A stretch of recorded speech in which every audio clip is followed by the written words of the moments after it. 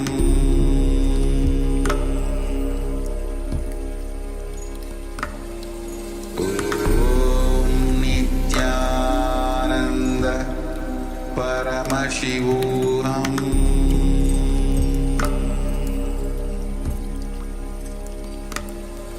Om Nithyananda Paramashivoham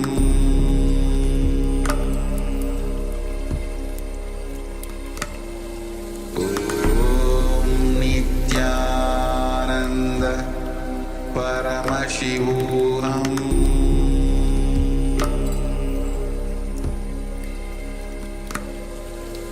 Om Nithyananda Paramashivoham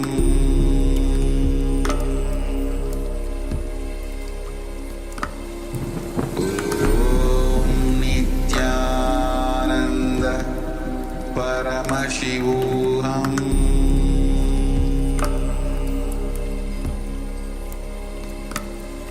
Om Nithyananda Paramashivoham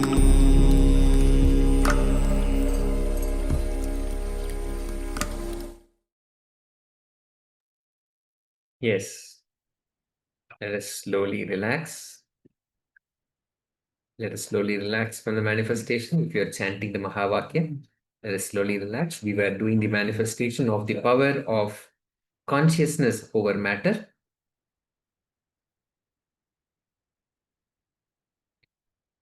Holding either a banana or a coconut or orange, actually preferably an orange or an apple that you can use to hold on your palm. Just keep it on your palm and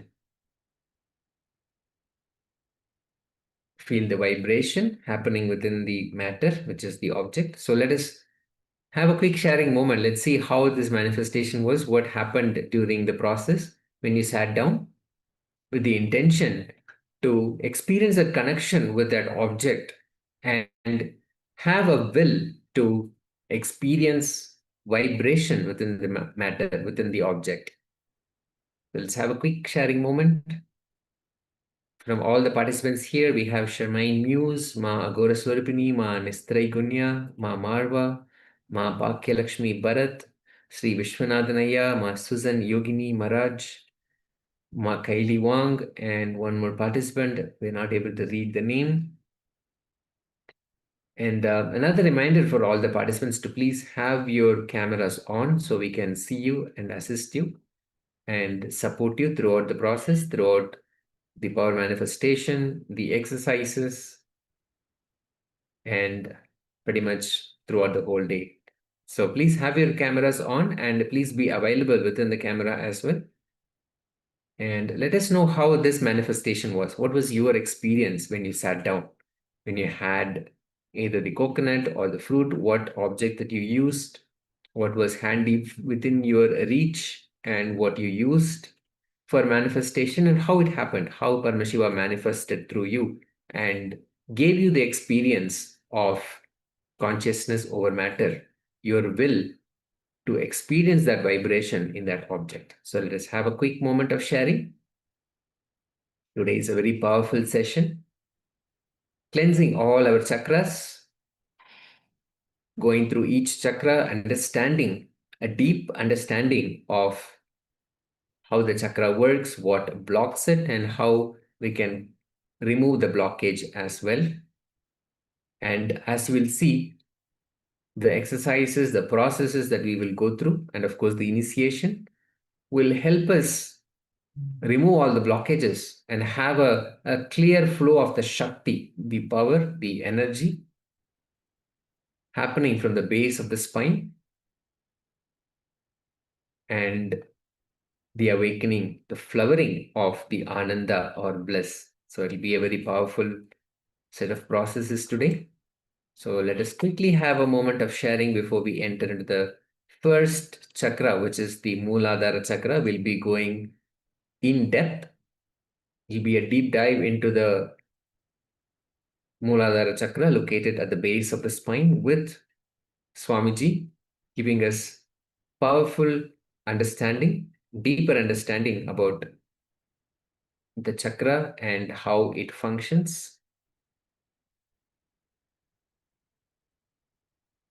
If you're sharing, please go ahead and continue to share. Just have a quick moment. Even if you're with us on YouTube, you could share your experience from using the comments section on YouTube. You can share with us your experience there. And all other participants who are here with us in Zoom, you can use the chat here, of course. And request all the participants, every one of you, to have your cameras on and be available in camera as well. Yes, we have a participant on YouTube that KAILASA Sarvana Babu. It says Namaskar. Nithyananda, Maya, welcome. Good to have you with us. And also, I'd just like to take a moment to request everyone in the Zoom room on two-way to please switch on your cameras and be available in the camera frame. To be available for the entire program, for the revelations by the Supreme Pontiff of Hinduism, for the activities and for the meditations, for the power manifestations, for everything. It is for you. So this is a program for you. That's Swamiji is delivering for you, for your superconscious breakthrough.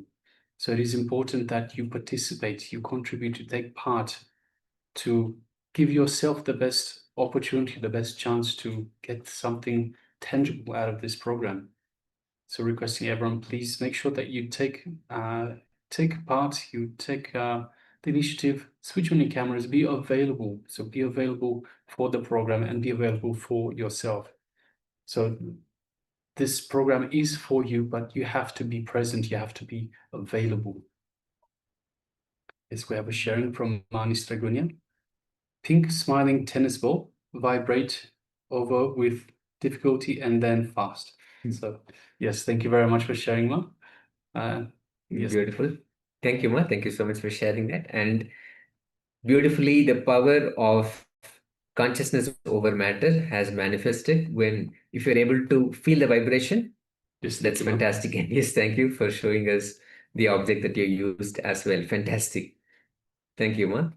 Beautiful experience and the beautiful journey that you're taking with Swamiji in Paramashivoham. Thank you for sharing it with us. Thank you, Ma. All right. So if you're still sharing, please continue to do so. Meanwhile, we'll get ready for the next segment in our program for today, which is, as we just mentioned, the Muladhara Chakra. So Swamiji will be taking us through the ins and outs, all the important bits, everything that we need to know about the Muladhara Chakra, the root chakra. So let us sit comfortably with the head, neck, and spine in a straight line to allow for the Kundalini energy to flow freely through our body and to be more attentive, to have a higher sense of awareness as Swamiji is revealing these powerful truths. Let us begin.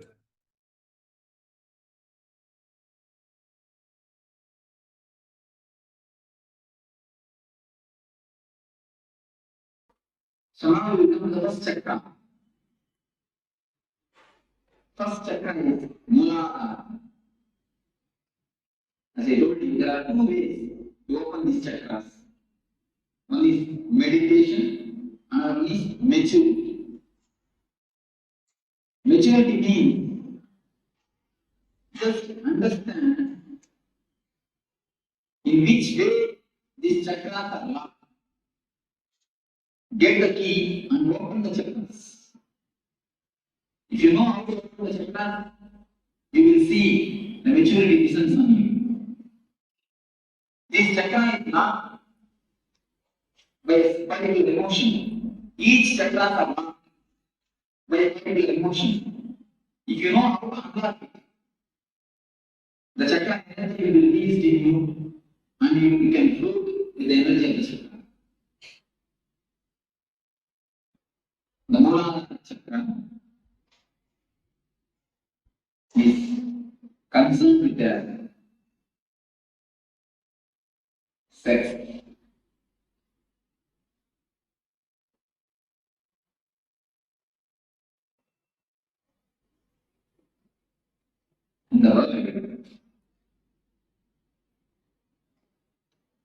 most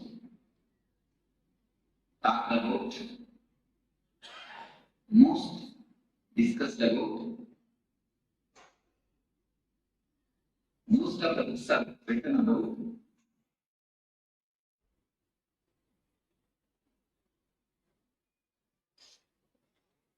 I think on these three sentences, most of the books are written about, most talked about, most discussed about. Subject is and most confused, most misunderstood, most misinterpreted. Subject is also.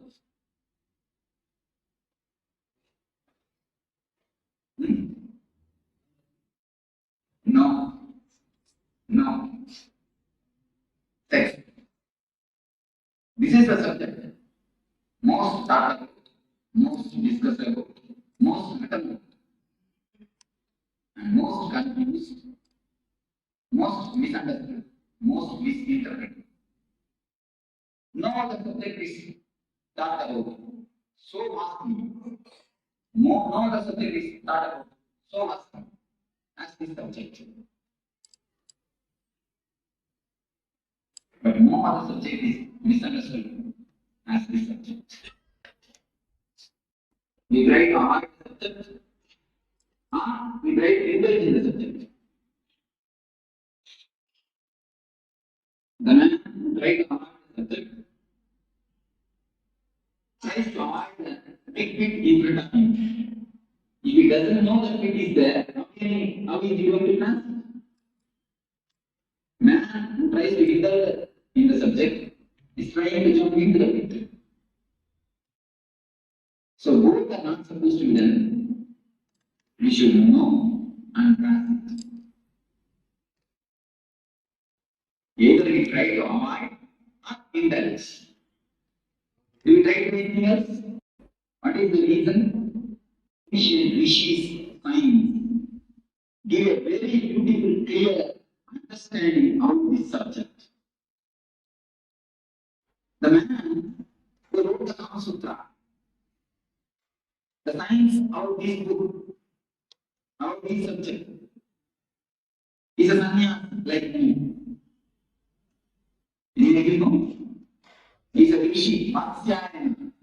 He's a rishi, he's a sannyasi like me. He is questioning, what authority do you have to speak about this subject? He is questioning, I think proper question. Every question. Any man who is intelligent and intelligent will put this question. What authority do you have to speak about this subject? Yes, I mean, yes, actually, logically, I have no authority to speak about this subject. What's the clear answer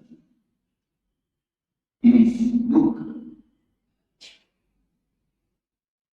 But example gives, I have noticed in modern day. He gives an ancient type of example. In those times, there used to be an system which is used to use the electricity in the bioenergy. To use that example, I am giving the very clear example.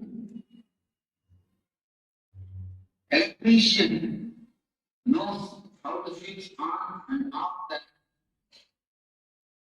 switches. He knows what is the circuit behind the switches and the instruments.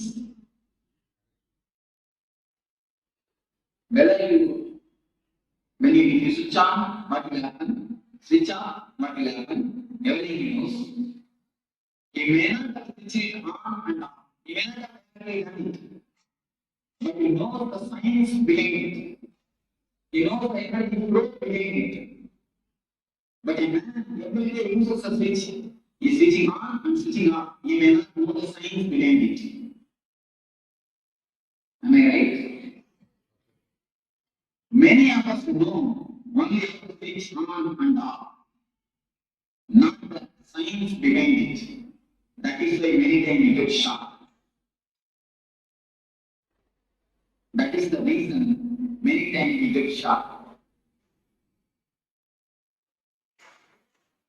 We are many fathers, grandfathers, we have all grown in a grown up peaceful life. We may have just like a normal man who knows only how to switch on and off switch. But he doesn't know the mechanism or energy flow behind it. Just like an ordinary animal, living with a simple basic instinct. But Marciana says, I may not know how to, I may not have done the switching on and off, but I know the background energy flow. Only has an authority to speak about these things. Marciana says, a real sannyasi is the only person who is not trying to give an idea about the subject. Nobody else has got any authority, he says. Because he gives one more example. Some two person are playing chess. Chess. Two persons are person got involved in chess. When you see from outside, you will be having the right idea. You will be having the right moment. You will be knowing the right moment, but they will not be doing that. Have you experienced it? When you see from outside, you will be knowing the right moment. They will not be knowing it. But when you sit and play, you will not know the right moment. The person who is outside, he will be knowing the right moment. Have you accepted this? What is the reason? He has no pressure that he has to win. The man who witnesses has no pressure. The man who is outside has no pressure that he has to win. The pressure makes mind dull. So a man will jump out of his being, samsara. A man who is outside his being only can give a right idea about the being. If you are sitting in a giant wheel, you can take the example of giant wheel. If you are sitting in a giant wheel and rounding, can you give a giant wheel? Can you? When you jump out, when you are looking the things, seeing the things are happening, you can give an idea about giant wheel. So a man who has come out, who is beyond, who has transformed the energy, who has jumped out of the samsara chakra, can only give a right idea about this subject. So you come to the question, what is sex? Today, biology proves all men are 51% men, 49% women. All women are 51% women, 48% men. Just 1% this way or that way. 1% this way or that way. But when we start moving, society doesn't allow the women part of us to express. When we do the meditation, many times I observe, men always cry, women try to laugh. What is the reason, you know? The women feminine part of us has been suppressed. The masculine part of the women has been suppressed by the society continuously.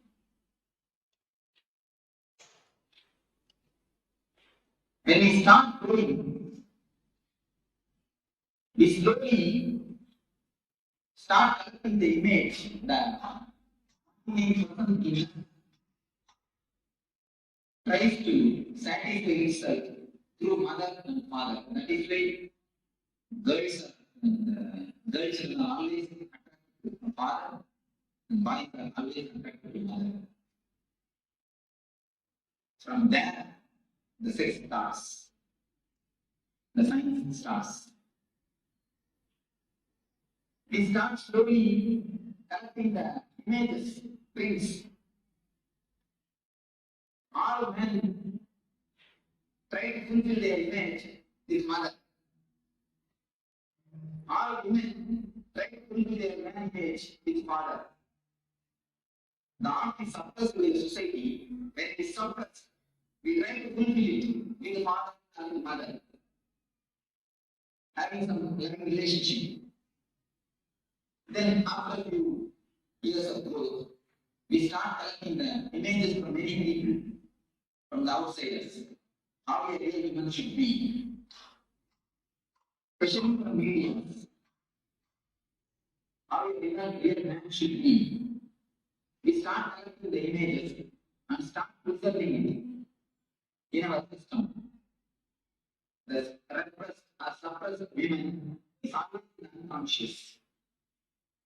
It's the real science actually, what is happening in the mind. When you go after a certain age,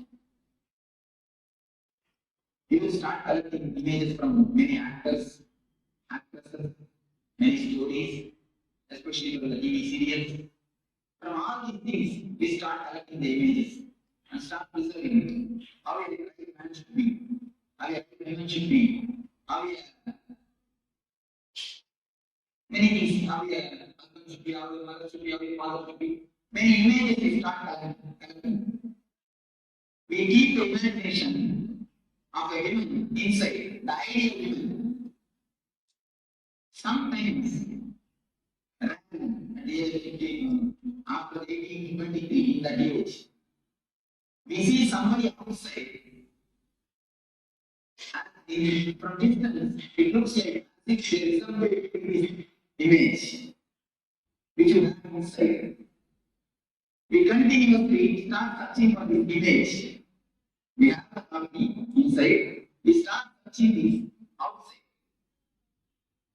We start searching whether some image will suit with this image, whether some real person will suit with this image, which you have kept in your mind.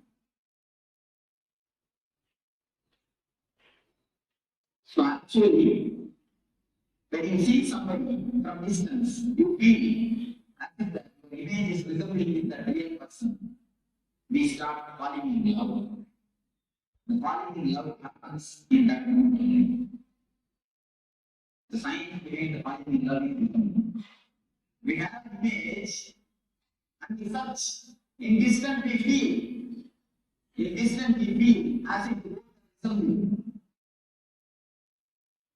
As if the both are looking alike.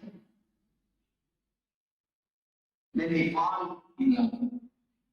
But when you come here, you will immediately find the image is image and real person is person. You can never find image in a real person because of this image. Not because of anything, because of this image. How can image be a real person? Because of this image. This is the base of this where we start expecting something from the other. This is the greatest expectation. We always want the other means the way should act according to our image. Is it possible? Can it be possible? Dreams can never become true because they are dreams.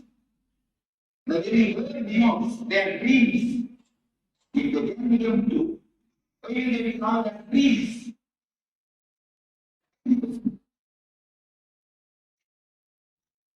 Just very clearly.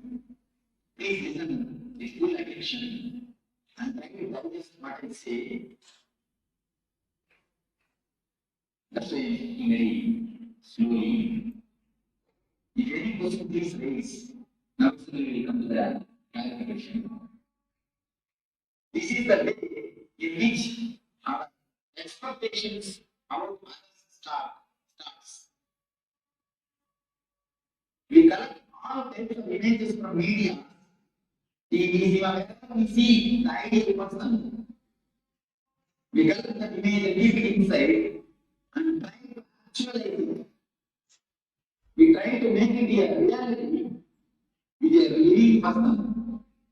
Is it possible? It can never be. That is why all ends in pain. All capital letter ALL you can use. All without exception. There are, we can say there is an exception, one or two, like both of them have no image. Both of them have no expectation. So something directly happened between them. The pure love transmission, of course, that type of exception feeling. In ordinary play, all of us feel that we touch them. Men or women both feel that we touch them. The reason is the basic science system is such, if you don't understand, you put the blame on others. Others is never to be blamed. Blame is take the blame from you. You expected, you imagined, and you put your imagination on others. Who will be the responsible for the failure? Who can be the responsible? Who has to be responsible? But do you understand that what I say is in very practical reality? What is happening in a day-to-day life? But we never try to repeat it. It is happening in our everyday life. We never try to repeat it. Am I right? It always happens. We never repeat the good things.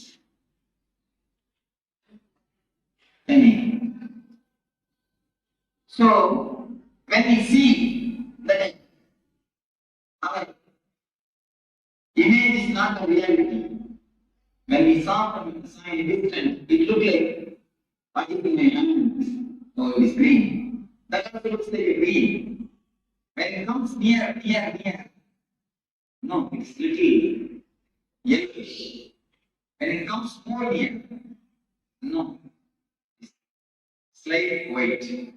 When it comes near, you will see it is red and it is white, it is green. Totally opposite and totally different. Then you think your desired harmony. Then what we do? We don't keep quiet. We start sculpturing the man according to our image. Women sculptures man, man starts sculpturing women. We try to possess each other. We try to make them into a matter. If you want some furniture, if you have a chair, you can keep it where you want. It will have, as you say, if you keep it there, it will be there. You can give it to somebody else.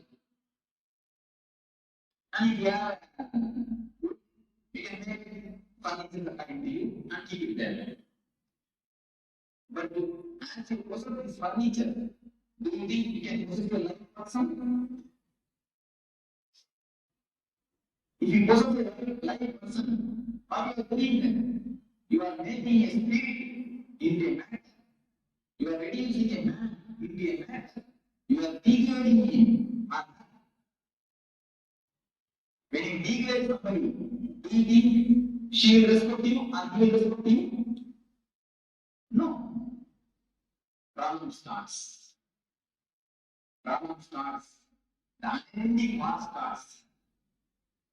Almost I can say unending war. Unending war starts. The the so-called life is nothing but this unending bar. Any of your house, I can go more deep into this subject. Many of you can raise any questions.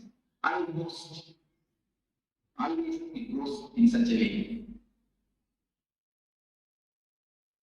So they have an image and they start carving.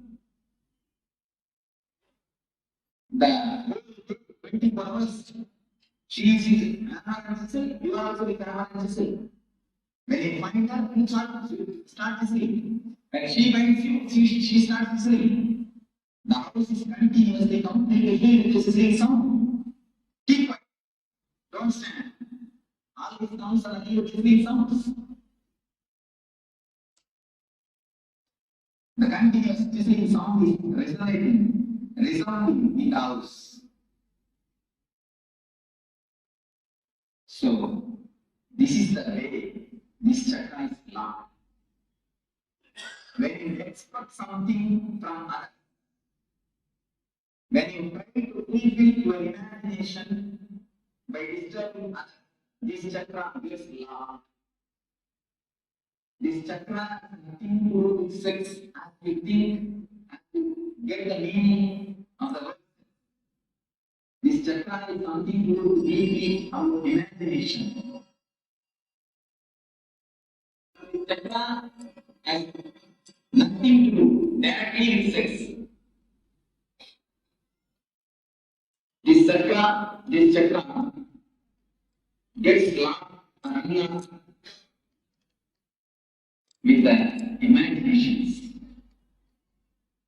When I say that this chakra has nothing to do with sex, I mean whether you are a brahmacharya, sannyasi, or grihastha, this chakra can be opened.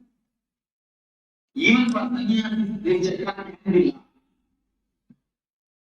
So it has nothing to do with the outer condition of life. I want to say, this has nothing to do with a so-called celibacy. A real celibacy is who can be called a real celibate? Man who has dropped his inner image. When a man drops the inner image, which he preserves, inner woman's image, he only can be called a real sannyasi. Even if you live in a grihastha life, if you drop this image, if you drop the chisel and the hammer from your hand, if you stop chiseling the hammer, you will be a brahmacharya. Your chakra will be open. You will get the real benefit of this chakra opening. Do you understand what I say? So the outer conditions, whether you live a married life or unmarried life, has nothing to do with this chakra. Don't think only for sannyasi, this Muladhara chakra can be opened. This can be opened for anybody. Yes, because we are not into us. We never turn inside. We go everywhere, but never inside. Just drop expecting, just drop chiseling. Then this chakra will automatically open. When you drop the imagination of hero, the chakra will automatically open. Actually, when you have the imagination, many people come to me and ask, Swamiji, in my house only we two are living, but there is no peace. There is no peace, only we two. We don't even have son. Myself and my wife, both are living, but there is no peace. I used to tell them, no. With two persons, that is always peace. You are not two, you are four. Your imagination about your wife. She, her imagination about you. You four. With four, peace can live. Peace can be with you. With four, peace cannot live. With two, peace can live. With four, it is impossible. So if we drop the imaginations, Two things happen. Yes. What I mean is, we always start the images of heroes, keep it in our mind. We want that should be reality from our life. That is the reality. If you drop that, this chakra can be opened. Don't expect that it should be according to you. You should act according to you. Not only about husband and wife, even our father and mother need an idea. How can we father to be today as a mama? The final thing you will write today, please go and write and see. One thing I will just tell them and then we can come. Father, mother, if you don't know your husband, no problem. If you have wife or husband, son, no, son or daughter. This five hours from five relationships. You write how you expect them to be, how you feel, the ideal quality. You just write down 2 points. So all these five relationships, ideal your vision. The ideal father, ideal mother, ideal son, ideal wife, ideal husband. You will find deep down unconscious. You will find all your ideas are just from the TV serials and seeing. All your ideas you will find. And few times I checked with people. I just asked them to write down how the should be. It will be corresponding to the even the house furniture. We have the imagination. How it should be. We take from the media. Before that, there were dramas. If you rely on the dramas, there were unbelievers. Even now, even in early time, you see, from kings, they torture them. And she tortures as the best she can. She tries to make a drama, we try to make a scene. But finally, what happens? We do not know what happens. Anyway, so the imagination and trying to present it disturb this chakra. If you can stop the imagination, if you can stop chiseling the other, this chakra will be completely open. The people who share the problem with the dangerous problem. If you diagnose your mind, you will be having this problem of imagination and trying to project it and forcing upon others. Of course, women have their own way to force. They don't go with chiseling, they force with tears. They force with tears and cry. So they have their own ways. What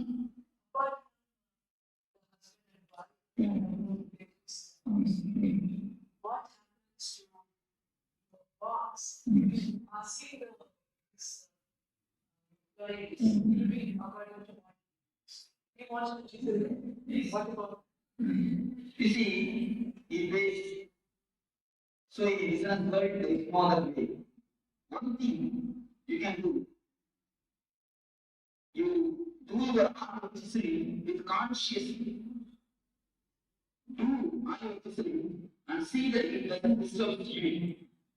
It can now if you chisel, afterwards we come and sit and feel the breathing consciousness. I have told you. Something wrong.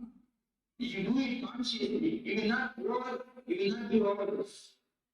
Even if you are angry, angry is just like a money, as anger is a great energy given to us. It's a great presentation of God. One person came to me and he says, I am not able to control that anger. I told him, take control of your anger and keep it in the worship. Puja every day. He started laughing. Swami, why are you telling me? I told him, please do it and then come and tell me. It's a great energy given to you by God. When you worship that energy, when you have respect for that energy, you will not misuse it. Lust is also a great energy given to you by God. Karma is a great Shakti given to you by God, which can produce another life, but you are misusing it, dissipating it, because we don't have respect on the energy. You never choose the money. You never pay it because you respect for money. But you won't pay that. If you have done for 5 rupees job, you pay only 5 rupees. But if you have done the 5 rupees only a mistake, you pay 50 rupees under. If you are conscious at that moment, you will pay only 5 rupees. If you are paying the 5 rupees under, you will never feel guilty, I assure you, I promise you. Because you pay, you never pay, you come and feel guilty. To compensate the overpayment, you feel guilty. If you pay properly, how much mistake you have done? You just pay that much under. I don't say don't pay under. You have to pay under. You pay money. How to pay under? Pay under. Be happy. Only that much. If you are conscious, you can maintain it. Yes. In all it also. You see, all of it is taken over anyway. And once you really, you will feel the tremendous respect towards the anger. You will not face it. Afterwards, the devotee came and really told me, Swami, no, I am not going to be angry. Because it's not respecting the anger. Once you respect the energy, you will never taste it. We never feel that anger is an energy. When you get to see what happens, a new type of energy goes on. Your eyes are getting red, and blood starts flowing more, and beating more, begins faster. See the difference? See the energy difference? Because we always fight with the energy. If we don't fight with the energy, if we know how to use it consciously, we will never have that. There is no need that other person should know. You see, you can show the outcome result. You can, what you are asking is, if I don't show enough result, enough impact, enough punch, you will not respect me next time. That's what you are asking. You can give a punch, there is nothing wrong. But see that you are not disturbed. That is what I mean by the consciously angry. If you are angry consciously, you will disturb him. You will give him a but you will not be that disturbed. Be very clear. This is the situation. I handle the situation this much only. Don't allow the situation to control you. You control the situation. And be handled. What are asking them? Logically, clearly, do it. Do it perfectly. Then afterwards, don't feel guilty. If you are done it consciously, you will not feel guilty. Yes, right word. Now, reduces the right word. Same way, knowledge about lust reduces the lust. Because both are one and the same. Both emotions are two sides of the same coin. If it is allowed outwardly, it is called lust, karma. If it is stopped, if some obstruction comes, then it turns as anger. If somebody doesn't allow you to have what you want, then immediately it is converted, it transforms, it becomes anger. So both emotions are the two sides of the same coin. So how to open this chakra is just drop all the imaginations which you have. Don't expect anything. Then in your house, you will see two persons only will be. Accept the person. Please. There are few people come to me and tell me, Swamiji, I love my wife very much. That is why I try to convert her. I try to, I make her. I want her. Am I right? Many people won't tell me. And you are the thing. Because I love you, that is why I force you to do what I want. is to answer them. You don't love your wife. You love the image which you have in yourself and try to push the image on her. You will love if she acts according to your image. If she doesn't, you won't be loving her. So your love is not towards her. Your love is towards the image. That's the real image. Your love is towards the image. How she should be. That is why you force her to be as you want. So, when you have these imaginations, the Mooladhara Chakra energy will be awakened with one key. As a byproduct, we are also looking at great shaker. All of us are almost like a good shaker. Our also become good shakers. Am I right? Our also become really good shakers. Actually, so if I speak about Buddha and pull down the way such a Buddha, it is a sheer nonsense. Having two feet, two paper pieces, going with some person asking about how to live in me. What right you have to live if you don't decide how you live in me? Going and asking some person who is unknown about your life, giving him two pieces of paper, is just me and tell me how to live in me. What type of life you are living, I don't understand. You are the man who is living. You know about the concept of life. You are the person who is living. You don't know about your life, but when you ask to live, then what type of intelligence, which intelligence we are living, I don't know. It is sheer bullshit. In Jyotish Shastra, there is a science. There is some truth. In original Jyotish Shastra, it is complete science. But going to some Jewish is another reality. It means we don't know about our life. We don't even have intelligence to run our life. If we don't have intelligence to run our life, if we don't have intelligence to decide about our situations, if we are not able to take the responsibility of our life, we have no authority to live. Actually, a real man will not go for the go to somebody and ask, what will be my future? Many people come to me and ask, Swami, what will be my future? I tell them, never what will be my future? How to make my future? Never come to me for prediction. Come to me for designing. If you come to me for designing, I can help you. If you come to me for prediction, I can't. Go and repeat the university, but I will be able to listen. Daily, how to live. Going and asking a parent, that is your thing.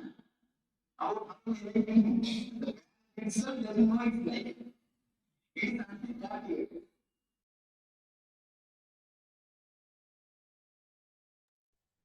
Yes, Nithyananda, all of you. So Mooladhara Chakra, this is the root of the spine. And this is the first chakra at the root of the spine. Out of all the 7 major chakras, understand? The 7 major chakras. Apart from these, also there are energy points that meets and makes the chakras, but these are minor chakras. The 7 chakras, as we know most of them, these are the major chakras, starting from the Mooladhara chakra. So as we go on throughout the whole program today, we'll be going through each of these chakras, understanding the powerful cognition. So as Swamiji has revealed on the Mooladhara chakra has nothing directly related to sex. It is all the images, the imaginations that we carry. It is related to that. As Swamiji was explaining how till the age of 7, we don't bring any imaginations.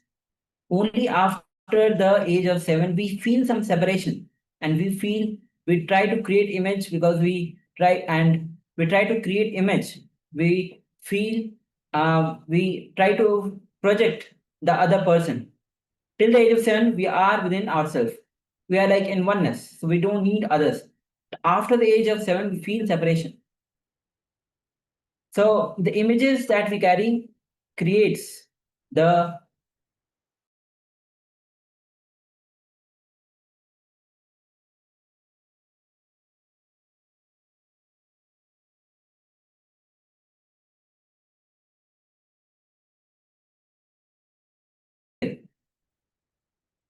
so we'll be moving on with the internalization exercise. How through integrity you can unlock your Muladhara Chakra.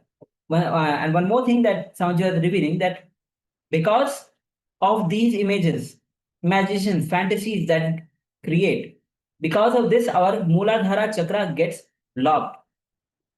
So we'll be working on through integrity to unlock this chakra, the Muladhara Chakra. So before that, we'd like to once again welcome each of the participants who are here with us.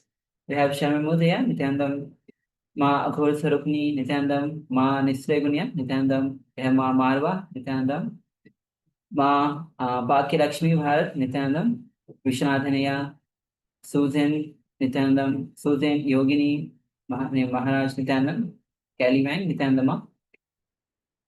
All right. So with this, let's enter into the internalization exercise.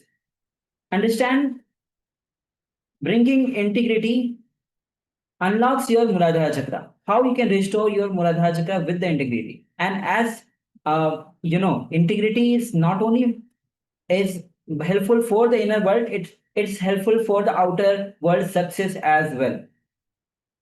So we'll be entering into this exercise, how to align your inner and outer images. Yes, so as we spoke earlier in terms of the chakra, so just taking me back to a previous exercise that we did when we sketched all the chakras, what blocks the chakra, what unblocks the chakra. We were talking about the Muladhara chakra, whereas the powerful cognition was to see reality, see what is, go beyond perception. So we'll be going further into this in terms of aligning our inner and outer images. So we request everyone to please gather a pen and paper and make 2 columns. So on the page, on a fresh page, just put a line all the way down the middle of the page. On the left-hand side will be our inner image. On the right side, it will be our outer image. Now, in the first column, we'll make a list of top 10 inner images, which is beliefs that you have about yourself. So whether it be I am weak, I am friendly, I am unlucky, whatever it might be. So this will be your inner images. And it's important you do this sincerely. This is just for you. No one else is going to see this. So please be sincere. Do this sincerely, this exercise sincerely. It is for you. The more sincere you are, the more benefit you get out of it. So on the left-hand side, the first column, it's a list of your top inner images, top 10 inner images. So these are beliefs you have about yourself, whatever you believe about you. On the right-hand side will be our outer image, whatever you show to the world, whatever you project to the world, to others, to people around. So for example, you might present yourself as being strong. So you have an inner image of I am weak, but to the outside world, you project that you are strong. You might have an inner image that you are unlucky. To the outside world, you might project that I am lucky. Whatever it might be.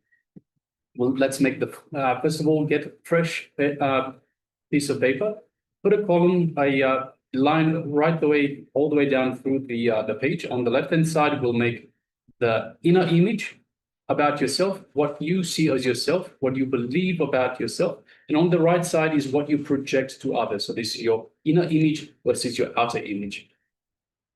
So let us begin.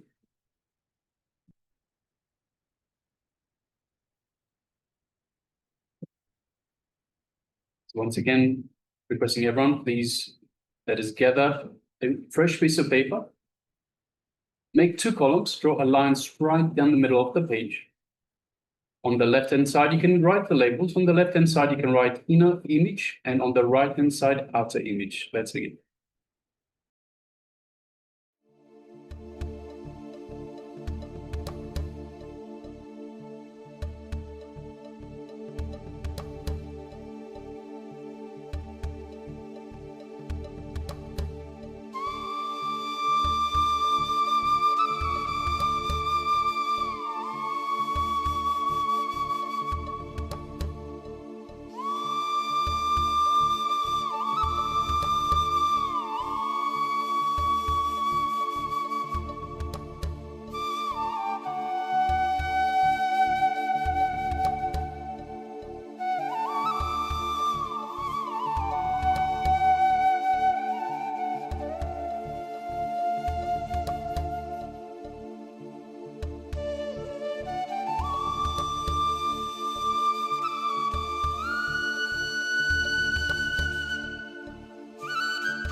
Now, once you have written down the inner image and the outer image, compare both of them, which you have noted down. And wherever there is a conflict, start tuning your inner image and the outer image. What you perceive as you and what you project as you to others, by always choosing the higher idea. Just to explain what it means is, for example, wherever your outer image is higher than your inner image, then decide to tune your inner image to your outer image. So wherever, if your inner image is lower than the outer image, then tune your inner image to the outer image. And if your outer image is lower than the inner image, then tune your outer image to the lower image. But make sure you don't reduce what you project yourself to others, for others. Increase what you perceive yourself to be for. So let's enter into this step where you'll be comparing each of the inner image, outer image, and tuning your inner image, outer image. Let's continue.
Now let us repeat this for each point. So compare the identities for each point that you have written down. Whatever qualities are best in both, let us choose those. You can even draw a star against all your best just to see it better. So as a visual, draw a star against all the best inner images and outer images. If there are some great qualities in your inner image, then you need to raise your outer image to match that inner image. Vice versa, if there are some great qualities in the outer image that you project to others, then you need to raise your inner image to match that which you project. Continuously, again and again, tune yourself to your peak image, whether it be inner image or outer image. Tune yourself, raise your lower image to match your higher image. Let us continue.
Now identify the obstacles that stop you or distract you from achieving what you want to be, who you want to be, and how you want to be. One of the biggest obstacle most people face is the self-doubt, which is a negative thought pattern that happens because of the memories of the past failures. So let's enter into this step where you'll be identifying the obstacles that stop you or distract you from achieving what you want to be, who you want to be, and how you want to be. So let's continue with this step.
Now let us have a look at the evolution of your images. So whichever thought is in alignment with your peak possibility, encourage it, enrich it, entertain it.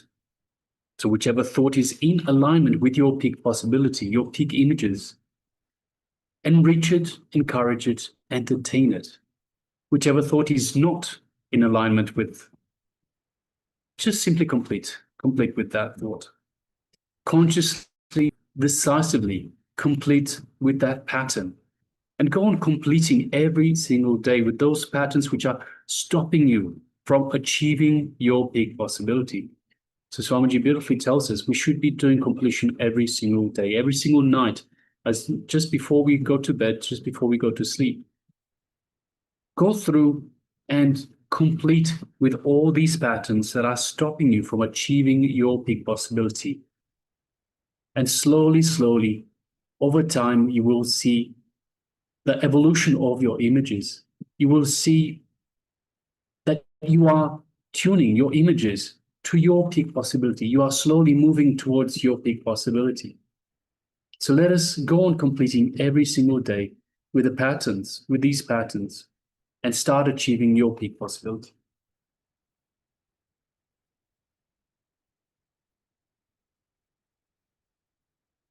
When you start living authentically, when you start living authenticity, you know the right way of thinking, and you will use your thinking to achieve what you want in life. In Hindu spiritual practice, this is the second step, known as manana, means authentic thinking.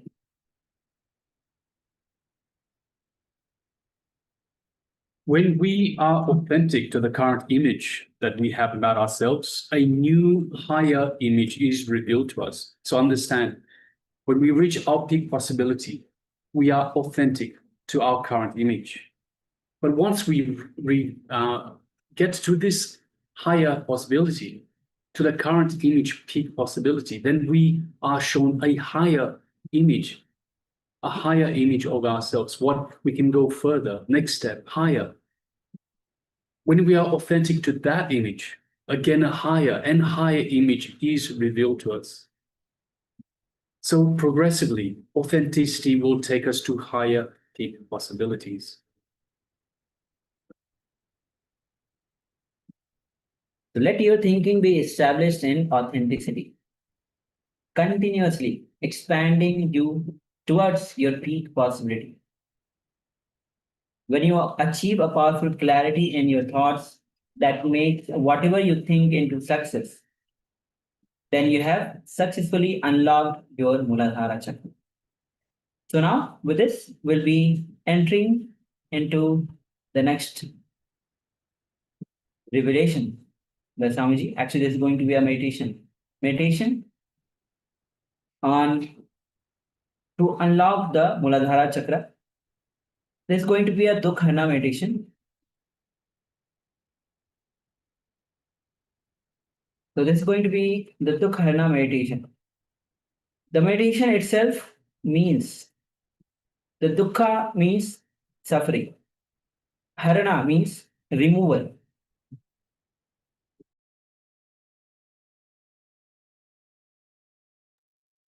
So this meditation is to remove the suffering. There are various kinds of suffering that we go through, whether it is mostly it's psychological. This Dukkhara meditation is designed, Swamiji has designed for the modern man. This is going to a very powerful meditation technique. Swamiji himself will be guiding us through this. Make sure you sit in a place where you are not getting disturbed as you enter into this meditation, guided by the Supreme Pontiff of Hinduism, Bhagavan Sri Nithyananda Paramashivoham. So let's get ready to enter into this meditation, the Dukharna meditation.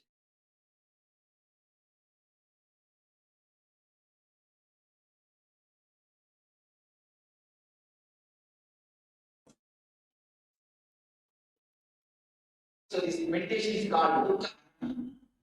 This is very from Tantra.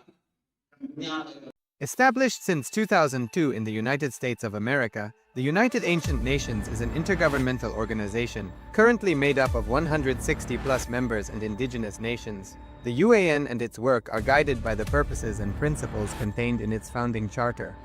The UAN is a manifestation of the profound connection amongst indigenous peoples across the world, including African, Andean, American, European, Caribbean, Oceanic, and Asian regions, rooted in shared wisdom, sustainable practices, and deep reverence for the earth. The United Ancient Nations serves as an international cultural and diplomatic organization focused on uniting indigenous cultures globally. Our governance structure is council-based without territorial claims, led by a collective leadership through our General Secretariat. As a non-state entity with UN-style advocacy, we focus on several key areas: cultural and digital heritage preservation, indigenous diplomacy, revival of indigenous knowledge systems to solve humanity's problems, global peace, environmental preservation, health and wellness, sustained economic development, indigenous and cultural tourism. While the UAN represents numerous indigenous cultures, the United States of KAILASA serves as the first indigenous nation specifically for Hindus. KAILASA's mission is focused on the revival of the ancient enlightened Sanatana Hindu civilization with a formal governance structure including a head of state, ministers, and ambassadors. Under the leadership of SPH, Supreme Pontiff of Hinduism, Bhagavan Nithyananda Paramashivoham, KAILASA ब्रह्मानन्दं परमसुगदं केवलं ज्ञानमूर्तिं वादीतं गगनसदृशं तत्त्वमस्यादिलक्ष्यम् एकं नित्यं विमलमचलं सर्वदी साक्षिभूतं भावातीतं त्रिगुणरहितं सद्गुरुं तं Namami. Meditation is greatest art, greatest science to make your being beautiful, to make your being blissful. It's not a regular religious belief or a faith system. It is something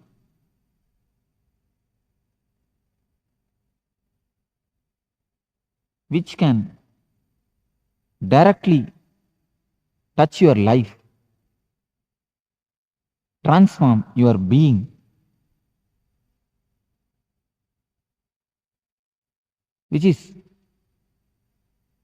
practical spiritual life. It's not a belief system. Of course, it is anti-belief.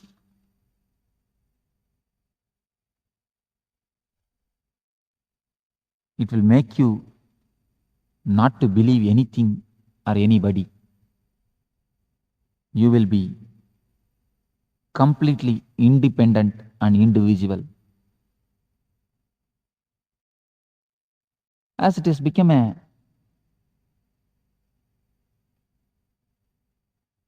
custom or routine, people understand meditation also as one of the faith or a religious system. No. It will make you religious. That is true. But meditation is not religion. It is practical, spiritual system. It's a science to transform your life.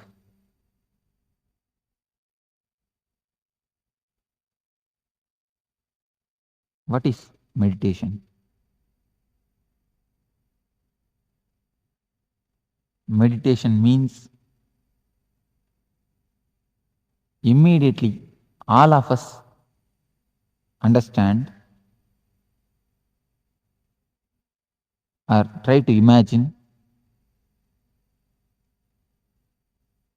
an old man with big beard sitting in the bank of some river, closing his eyes silently,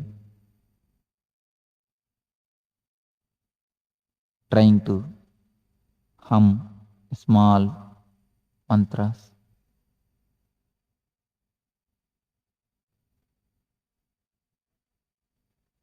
But that was ancient methods, techniques. Today, if I ask you to sit silently and control your mind, what will be the result? All of you can try a method. Just try to sit and make your mind quite calm, peaceful, blissful. What will be the result?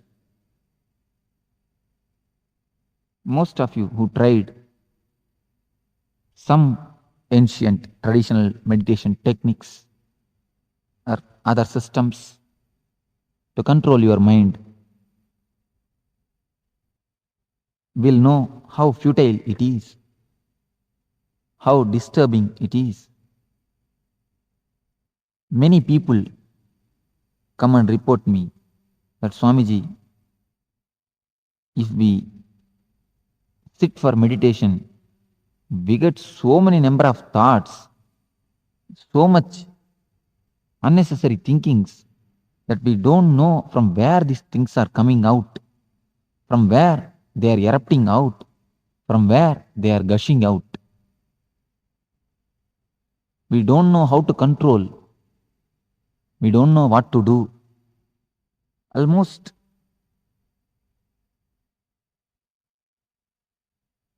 we are mad. We feel that we are mad. There is a small story. Once a man wanted to meditate, went and asked a guru, please give me some mantra that I want to meditate.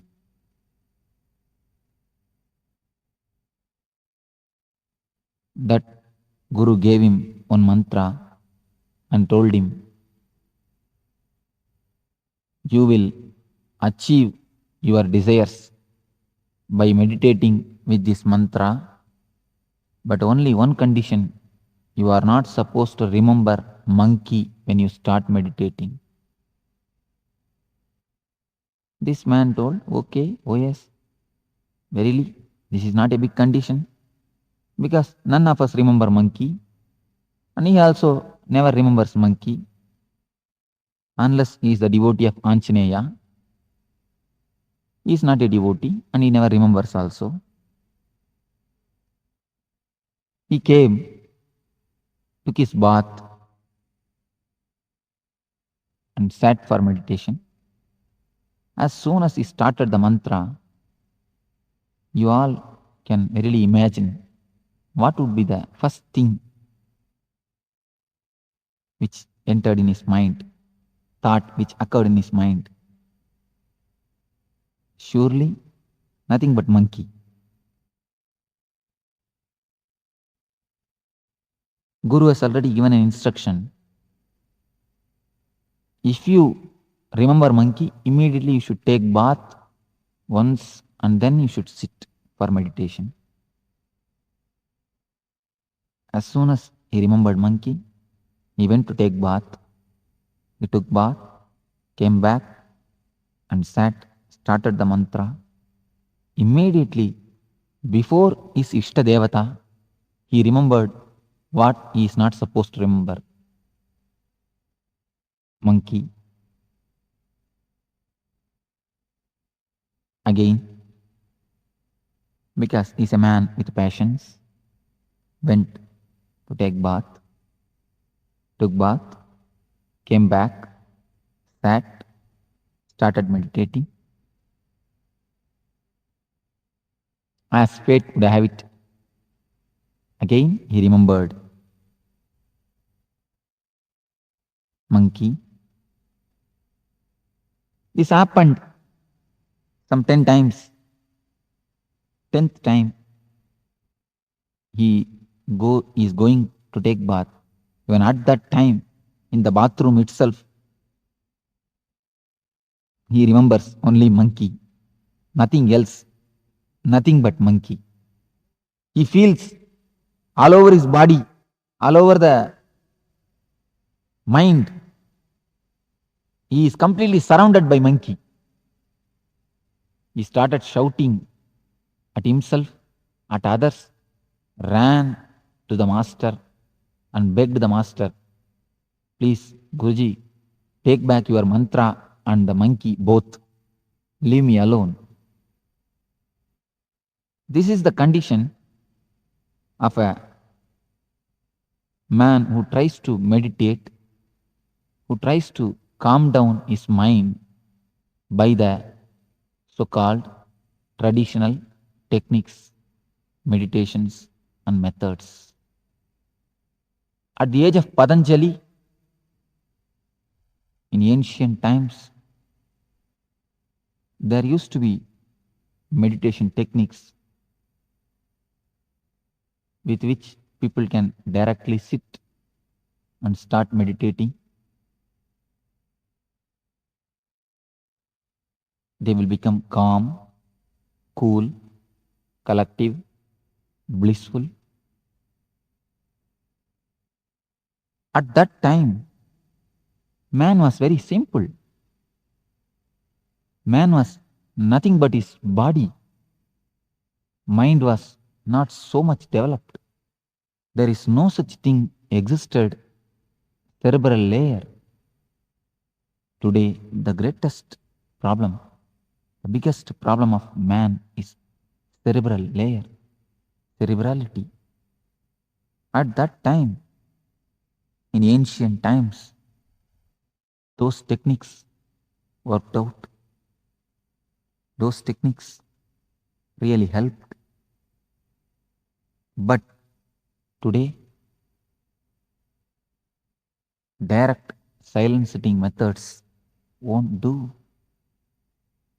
They can't be anyway helpful because man has become too complicated. Man has become neurotic. In modern day,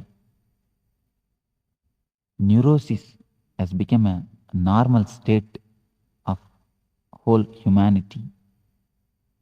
Along with the growth of science and consumeristic society, almost all of us are in the condition of neurosis, neurotic. So, the ancient techniques,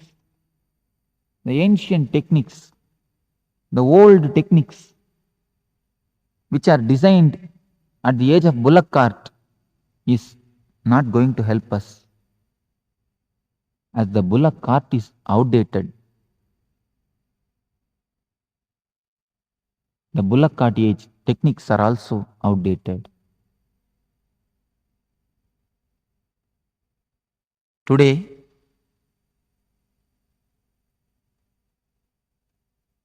techniques designed at the age of bullock cart,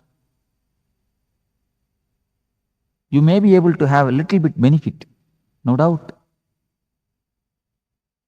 You will be able to travel, but only in the bullock cart speed,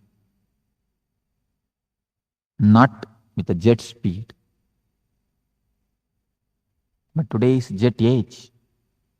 So modern day masters, modern day mystics have designed techniques with which you can travel in a jet speed in your inner space, inner sky, where you can fly yourself from alone to alone. Here is a technique which is called Dukkha Harana. to make you flower, to make bliss, ananda to flower in you, to transform your being. This technique will help you really to meditate, throwing out your cerebral layer. Let us see what is cerebral layer. Complication in the mind which is created by medias is cerebral layer. Continuously you are bombarded by medias, TV, radio, advertisement boards, hoardings, newspaper, many consumeristic ideas, consumer products are injected in your being. You are hypnotized, you are continuously mesmerized. For example, wherever you turn, a certain product is advertised. Lux is best soap. In book, you read the same thing. In paper, you read the same thing. In TV, you see the same thing. In radio, you hear the same thing. In hoardings also, you see the same thing. Then, naturally, when you go to shop in a half-sleep state, you ask, give me Lux. Just like that, whole your being is completely filled with the cerebral ideas, with the imaginary livings, with a lot of imaginations. Unless you throw out your suppressed desires, suppressed emotions from your being, you can't sit quietly. You can't sit silently. This is the meditation through which I am trying to pull out the insanity in you. I am not trying to force sanity in you. I am trying to bring out, erupt out the insanity in you. Then naturally sanity, bliss will flower, blossom in you. You are already in Nithyananda. You are with Nithyananda. Only thing, I have to kill the dukkha. I have to kill the layer of dukkha. I have to cut the layer of dukkha to make you Nithyananda. I have to bring it out, the dukkha which is in you. This technique will help you to kill the dukkha, to throw out the dukkha from you. That is why this is called dukkha harana. This technique will help you to throw out all the suppressed emotions, repressed anger, and cleanse your being, make you well-being. Let us enter into the technique. This is called dukkha harana. Various masters have used this technique using various names. This technique is designed from the message of all the enlightened mystics. First, this technique lasts for 30 minutes. First 10 minutes, chaotic breathing, deep breathing with no system, with no regular breathing system. First 10 minutes, you are supposed to breathe chaotically. We start with breathing because breathing is the bridge to universe.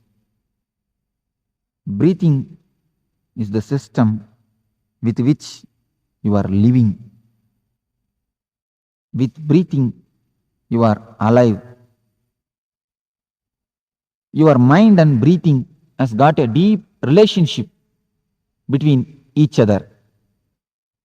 If your mind is calm, your breath also will be slow, steady. If your mind is aggressive, restless, your breath also will be restless. So your breath and mind is very closely connected. Unless you work with your breath, you can't directly work with your mind. So the first 10 minutes, chaotic breathing to create a chaos in your repressed system.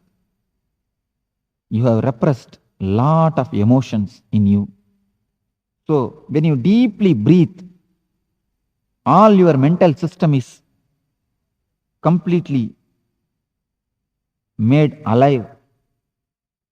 Deep, fast breathing will give you more oxygen. When the body gets more oxygen, you become more alive, more vital. Now, as you are only half dead and half alive. You have to be made fully alive, fully awake. So, with the chaotic breathing, with more oxygen in your blood, your cells will get more energy. When your body cells get more energy and alive, the oxygenation helps you to create more body electricity, more bioenergy. So this bioenergy, this body electricity will make you more alive, will melt all the repressed emotions which are in your being like a ice. The cold, frozen ice in your nervous system, the repressed emotions will start melt. The next step, the second step is catharsis. What is meant by catharsis? What is the need of catharsis? Catharsis means throwing out all the poisons in you. If you want to scream, scream. Give complete freedom to your body. Allow whatever expressions. Just scream, shout, roll, sing, dance, jump, make faces. Speak the language which you don't know. If you know Kannada, speak Tamil. If you know Tamil, speak English. Shout like animals. Through this technique, through this catharsis, you will throw out all the repressed emotions, all the suppressed emotional hangovers. You can throw out in the air. You can cleanse yourself, you can cleanse your being by this great meditation technique. Now, for example, in your office or in your place of work, your boss may fire you for some mistake. Your boss may scold you, but you will not be able to fire him back, scold him back. You will become tense. You will be angry. Your body will be active, alive, aggressive to kick him, to beat him. Just like an animal, your body will be releasing an acid, a chemical to react, but you will not be able to react. You are not permitted to react. You will not be able to react. Then what will happen to the chemical? What will happen to the anger energy which is released? You will suppress it. You are going in two-wheeler on the street. In signal you are stopping. Just next to your vehicle, one car comes and stops. As soon as you see the car, you will have one thought, a desire to possess it. You may repress it afterwards, but naturally a desire to possess it. What will happen to these desires which are continuously repressed? Sexually, so much of desires has been repressed, suppressed. What will happen to all these suppressed emotions, suppressed desires? If they are all there in you, How can you sit silently? How can you taste, enjoy the silence, the bliss in you? So throw out all the poisons. Just shout, shake your body, make faces, do whatever you want. Just freak out. By freaking out these 10 minutes, you will be able to see that all the repressions are emptied. You become vacant. All the repressions are thrown out. You are now calm, cool, collective. When the cassette says stop at the 20th minute, stop as you are.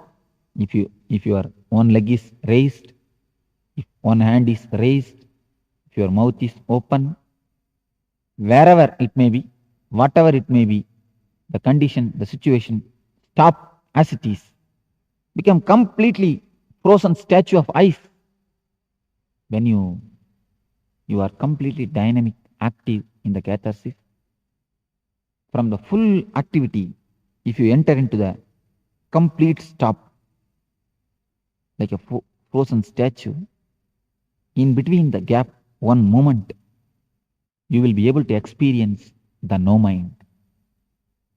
You will be able to enter the state of meditation. So, stop when the cassette says stop as it is. Next 10 minutes, just sit silently or lie down, relax, and be a witness to whatever happens inside and outside your being. First two stages only preparation for meditation. Only the third stage, 10 minutes, is real meditation. When you have cleansed yourself, when you are empty of all the repressions and suppressions, you will see that without your effort, a beautiful silence is flowering in you. A beautiful bliss is happening in you. You don't have to control your mind. You will see that mind is silent by itself. Silence cannot be forced. It can only happen. The last 10 minutes, just relax yourself with a smiling face and blissful mood. This is the key. Silent face and blissful mood. Completely relax. Don't concentrate on anything. Just be aware of whatever happening inside and outside your being. There may be many experiences. You don't have to worry, bother about experiences. Just as you watch TV, as you watch television, movies, layer by layer, film by film, picture by picture, watch your mind, thought by thought. Be completely relaxed. Be completely cool. Be completely collective. Be completely in a state of bliss. This meditation, Dukkha Harana, should be done in the morning. There should be no food taken before the meditation. You should be with empty stomach. Loose white cloths are best. And do it along with this music, 21 days of this meditation will help you to transform yourself. You will feel as if you have taken a psychological bath. You are cleansed completely. Your being itself is reformed, transformed. This meditation will help you a lot to transform yourself. In 21 days, you will be able to taste, you will be able to experience what is Ananda, what is silence in you. So, when you kill the dukkha, Ananda in you automatically, naturally flowers, blossoms, and oozes out a beautiful smell within you and around you. Let you all use this Dukkhaharana meditation technique and kill the dukkhas, go beyond the dukkhas, and enter into the blissful state, enter into the bliss and be with Nithyananda.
Om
ब्रह्मानन्दं परमसुगदं केवलं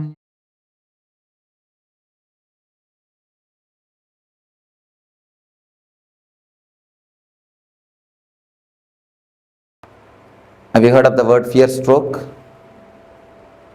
For example, in the night time, around 9 o'clock, you are taking a small walk in your garden, like this place. In some place there was no light. If you see a coiled rope, what will happen? And the moment you feel it is a snake, you get a shock. Of course, within 1 minute you will understand it is a rope because it is not moving. You will understand it's a rope. Then you will reconcile, you will settle, that is different. But the moment you think it's a snake, you get some shock. If you analyze, you can see very clearly it starts from that point only. From Swadhisthana only the shock will start. That is why any fear stroke will create a feeling of diarrhea in you. It will just churn your stomach.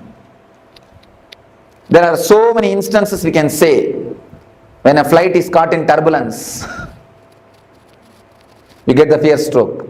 When the lift stops in between, you get the fear stroke. Many more instances you can tell. Come up with some more instances from your life. When cell phone rings midnight, 12 o'clock. Brake failure.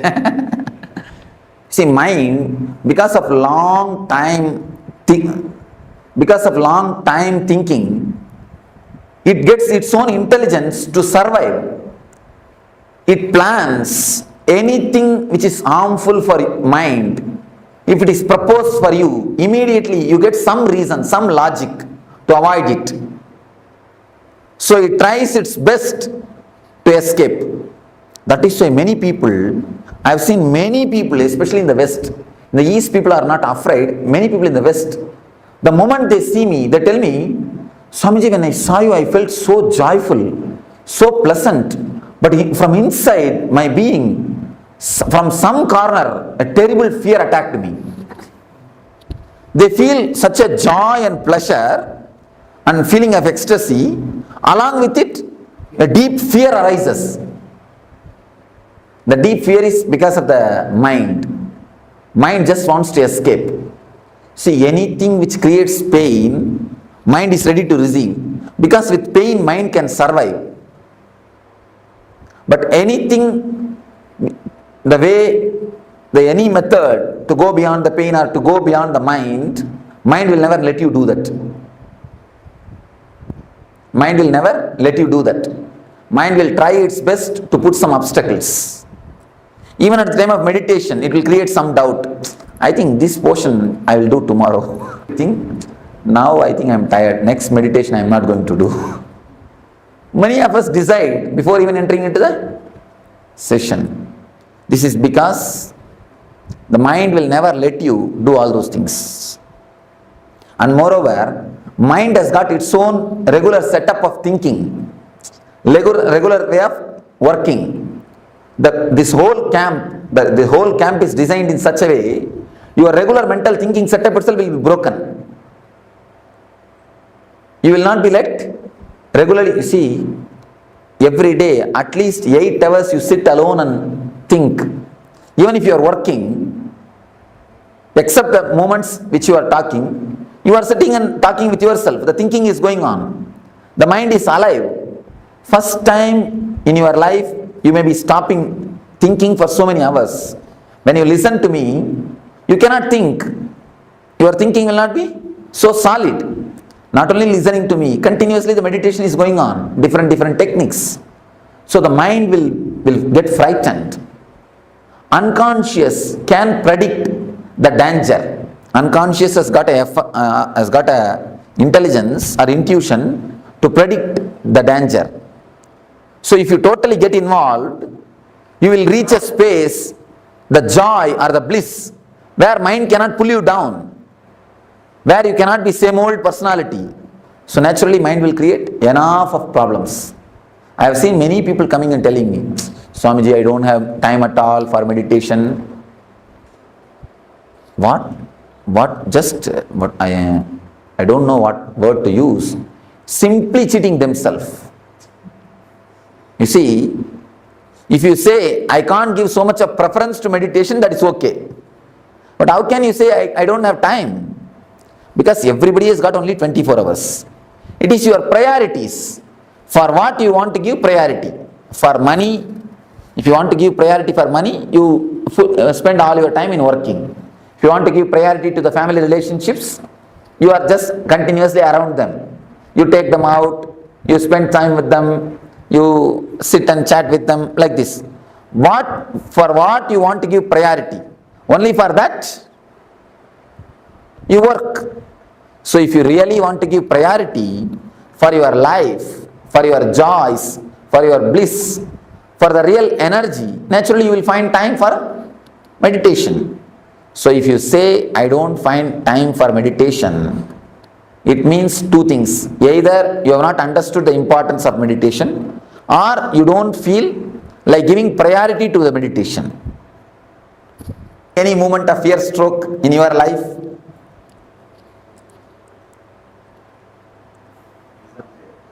Exam fear, oh. Okay. Even exam is a fear, not fear stroke. Interview is a fear stroke.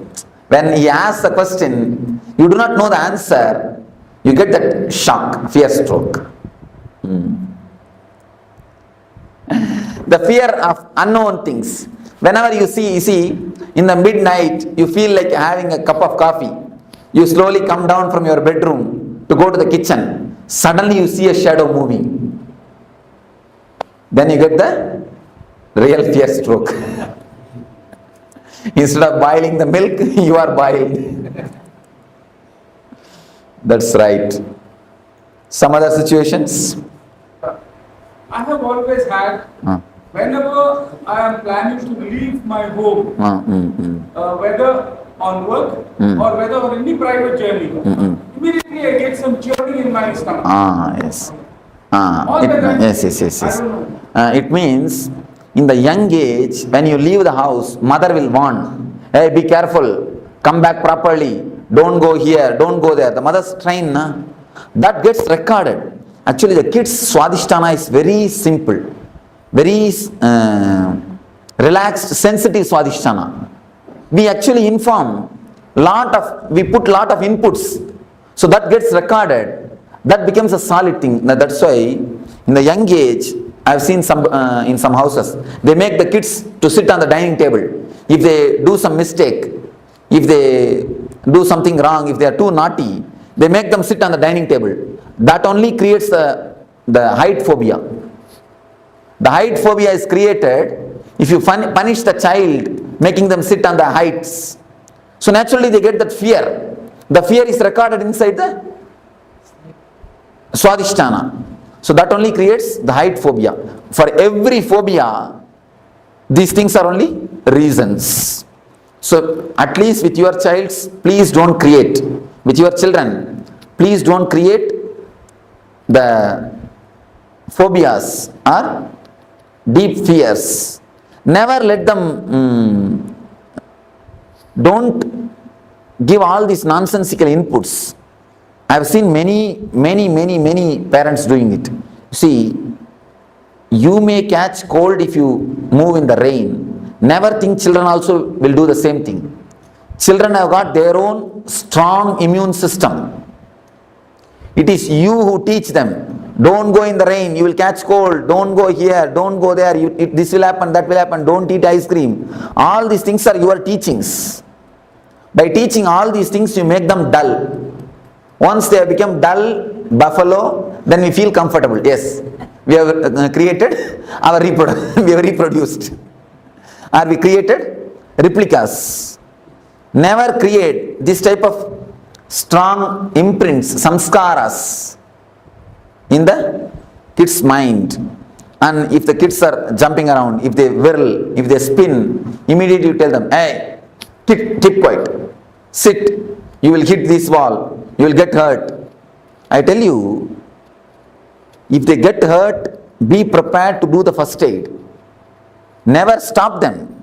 If they try to climb on a tree, don't pull them down. Just be prepared to do first aid. And just be there. Even if they fall, you can catch them. Never try to disturb them. Never try to pull them down. In the West I saw, in the beaches, kids simply enter into the ocean and play. Parents are just waiting to take care of them, that's all. They never go and disturb them. And in India we cannot even imagine. I think they will put practically a chain and hold them. Except like a dog, except putting chain, they have done everything else. Don't do that. These are the reasons, these are the things which create very dull or a dead life system. These are the few things of fear stroke. We can very clearly feel the love is felt from the heart. The worry and the depression is felt from the stomach, navel. The fear stroke is felt from the swadhisthana. Sex is felt from the Mooladhara. In every layer, you can see exactly the emotion being felt in those chakras. Let me explain the fear stroke. 3 things you need to understand about the fear stroke. Average in 24 hours. And one more thing, you all have forgotten, you get fear stroke in dreams also. Even in the dream states, you get fear strokes. And suddenly you get up and you will see your heart rate is high and you are sweating. Like you've fallen from a height. Yes, you have fallen from a height and you get up, you see fallen from a height and many things. So even in the dream, you get the fear stroke. Average, at least 6 times you get fear strokes every 24 hours. Every 24 hours, at least 6 fear strokes. You may think it looks too much. But the people who do research on this, they say average at least 6 fear strokes you get. They say maximum even 12 people get even 12 strokes per day. Minimum 6 strokes. One thing you need to understand, fear stroke is just like shaking a rose plant. There's a rose plant. Every day, 6 times if you shake the root of the rose plant, what will happen? Plant will die and the whole flowers will wither out. Just like that only, the same effect happens on you. Fear stroke does the same effect on you. Your whole nervous system is just shaken for one moment. You see, after 2 minutes you understand it is a rope, it is not a snake, by torch, or because it is not moving, you understand. You settle down, that is different. But the moment you get the shock, that's like almost like electric shock, and especially the strong fear strokes, you can feel almost like electric shock only. Your whole body is just shaken. The fear strokes shakes your whole nervous system. First thing, at least 6 fear strokes you get in 24 hours. Second thing, it damages tremendously your immune system. Your immune system is just shaken. Third thing, your lifespan is reduced due to fear stroke. Never think you are afraid of death. You die because you are afraid. We always think we are afraid of death, but understand now, scientists are proving you die because of fear. Your fear brings the death more closer. There is a beautiful Sanskrit saying, a man who is courageous dies only once. Man who is coward dies every day. The fear stroke only is called death of every day. Every day you die. Every fear stroke is a death. And in death, you will have only one fear stroke and leave. That's all over. But in the covered life, in this type of lifestyle, every moment you get the fear stroke. Every moment you are dying. So, the fear stroke is simply an enemy for your life. Simple enemy, a direct enemy for your life. We all know that now the fear stroke is enemy. How to deal with it? What has to be done?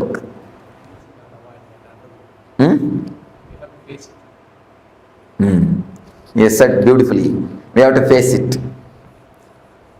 There is a Upanishad called Kathopanishad in Vedanta which deals on the death fear. There is a beautiful idea.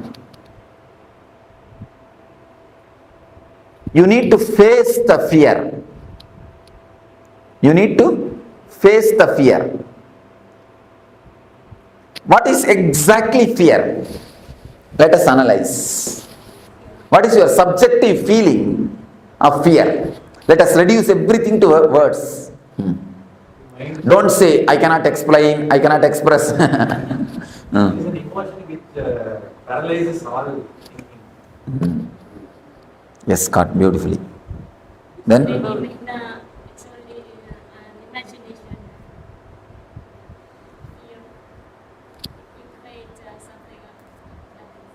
Even the word imagination is not right, ma. You see, he gave a beautiful subjective experience, subjective expression. A special kind of chemicals or hormones are released in your system, which when the feeling is created, you just don't want to live inside your body, you want to jump out. You just don't want to be in that space.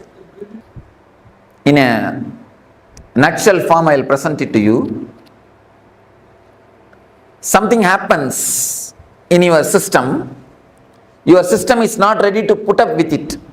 You just want to escape from that space. You just want to jump out of your skin. Some uneasy feeling is the tremendous uneasy feeling is created inside your system. That is what we call, see, raising the heartbeat or raising the pulse, raising the BP, all side effect.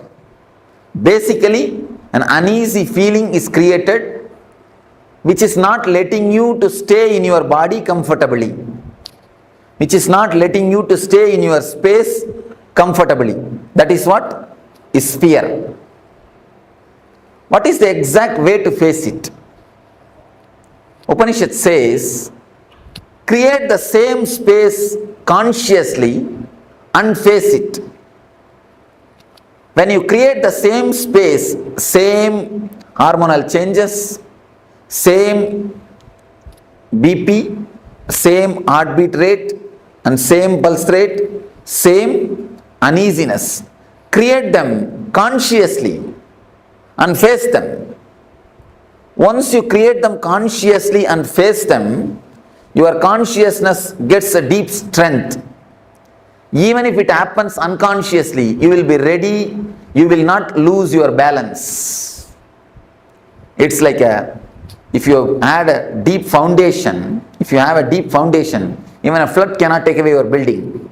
If your foundation is not deep, if you have that type of foundation, even a small fear stroke can imbalance you, can put you off.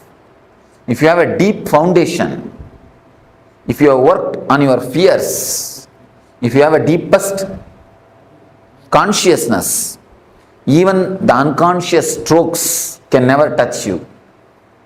Even the unconscious strokes can never touch you. Swadhisthana is the master of paralysis. If this chakra is strong, you will never have the paralysis attack. If this chakra is weak, there is every chance of getting paralysis attack. Paralysis stroke is nothing but the side effect or byproduct of fear stroke. So, the way in which we can overcome the fear stroke is create the same fears consciously. When you create consciously, the same hormonal changes are happening in you, same pulse rate, same BP, same uneasiness, but you are steady facing them. It's like you are the center of a cyclone. A big cyclone is happening around you, but the center is always calm and relaxed. Even in the tornadoes, any of you have seen the tornado clippings? Even in the center of the tornado, there will be a space where a total silence exists. Total silence is existing. So, if you create a conscious tornado in you, your awareness will be a center. Once you face the fears, once you go to the deepest layers of your fears, then even if the adrenaline release happens, even if the same sufferings are pressurizing you, even if the same heartbeat increasing or the same BP level, same pulse rate, even if the same thing happens, you will not lose your balance. You will not be imbalanced. Please understand. Any of you, if you don't understand this concept, this idea, you are welcome to question me. Because based on this idea only the whole meditation is going to happen. How much you understand this idea, that much only you will be able to meditate. If you have any question, please crisscross me. Innumerable situation fear stroke can strike. You said that consciously create so many situations like that. You put a right question. All the innumerable situations can be brought under 4 classifications. You have the 4 layers of fear. Is fear of losing some part of your body in accident or through some fatal disease like cancer, all those things. This is a second layer of fear. The third layer of fear is fear of losing your near and dear ones, your loved ones. Fear of losing them or losing love from them. Losing them physically or losing love from them. This is a third layer of fear. The fourth is fear of the unknown, fear of your own death or fear of God, fear of the ghost, fear of unknown. It's the fourth layer. These are the 4 major layers of fear. If you think there is some more fears, then these 4 layers, you can tell me. If we work just on these 4 layers, that is more than enough to reduce the quality and quantity of fear strokes. Any other layers? Any other fears? Somebody asked me, in America, just like this I was telling, somebody asked me, Swamiji, I am afraid of marrying. Under what layer the fear of marriage comes? What is the layer under which the marriage comes? I told them, marriage comes under all the 4 layers. First thing is the fear of losing the status. A small story. Once in the forest, marriage between lion and lioness was happening. Because the marriage was lion's marriage, the whole forest gathered for celebration. Monkey is playing some instrument and fox is playing some instrument. Everybody is playing some instrument and celebrating. Big celebration is going on. Suddenly, a rat jumped in the stage. The center of the stage, it started dancing. The rat started dancing. One lion came and caught the rat and told, "Hey, it's a lion's marriage. What courage you will have to come and dance here? Fool, who are you to come and dance here? Go outside. Get out." Immediately the rat said, No. Before marriage, I was also lion only." So, first thing, losing the social status. The next thing, of course, don't mind if you are already married. The next thing, the fear of losing the body, some part of some body, or the fatal disease. I was just making fun. In all the 4 layers, you can bring the marriage. Fear of unknown and fear of losing the love. All the 4 layers can happen due to marriage. Anyhow, any other? Fear of expression. Fear of expression. Social status. You are afraid that you may fool, you are a fool. You may prove you are a fool. Afraid of being called as a fool. My brother-in-law passed away by accident. Eldest son. While I was sleeping, I know there's somebody coming because the bed is facing the door. So while I'm sleeping, I know somebody is coming. I moved myself. Then why this voice is my brother-in-law? And he's already died. Why he can speak to me now? That made me very fierce and started to shivering. I just ran away from the room. Actually, till the 16th day, the hangover will be there. That is why we are expected to keep that place separate and expected to do that regular shraddha and all those rituals to give a send-off, peaceful send-off. Emotionally, when you relax, when you let go them, only then they can carry on their life. Emotionally, when you let go, only then they can let go. They will be able to let go the whole thing. I normally conduct puja in the morning. Now it consumes a lot of time. Not able to come out of it. Is it the right thing? No, it's a wrong thing. Anything done with a fear cannot be spirituality. That is why I always tell people, never take up Nitya Puja. You see, one day you must have felt so joyful, ecstatic when you did puja. Some one day you will feel so joyful just sitting in front of God and chanting some sloka. Because of that joy, you become greedy of it. Then you start possessing. Yes. You wanted to do the same thing every day, but the same feeling will not be there every day. But the fear is there. The fear will start coming. Oh, if I drop one day, what will happen? Will God mistake me? Exactly. Be very clear, God is not waiting for your milk or fruit. He has got enough of work.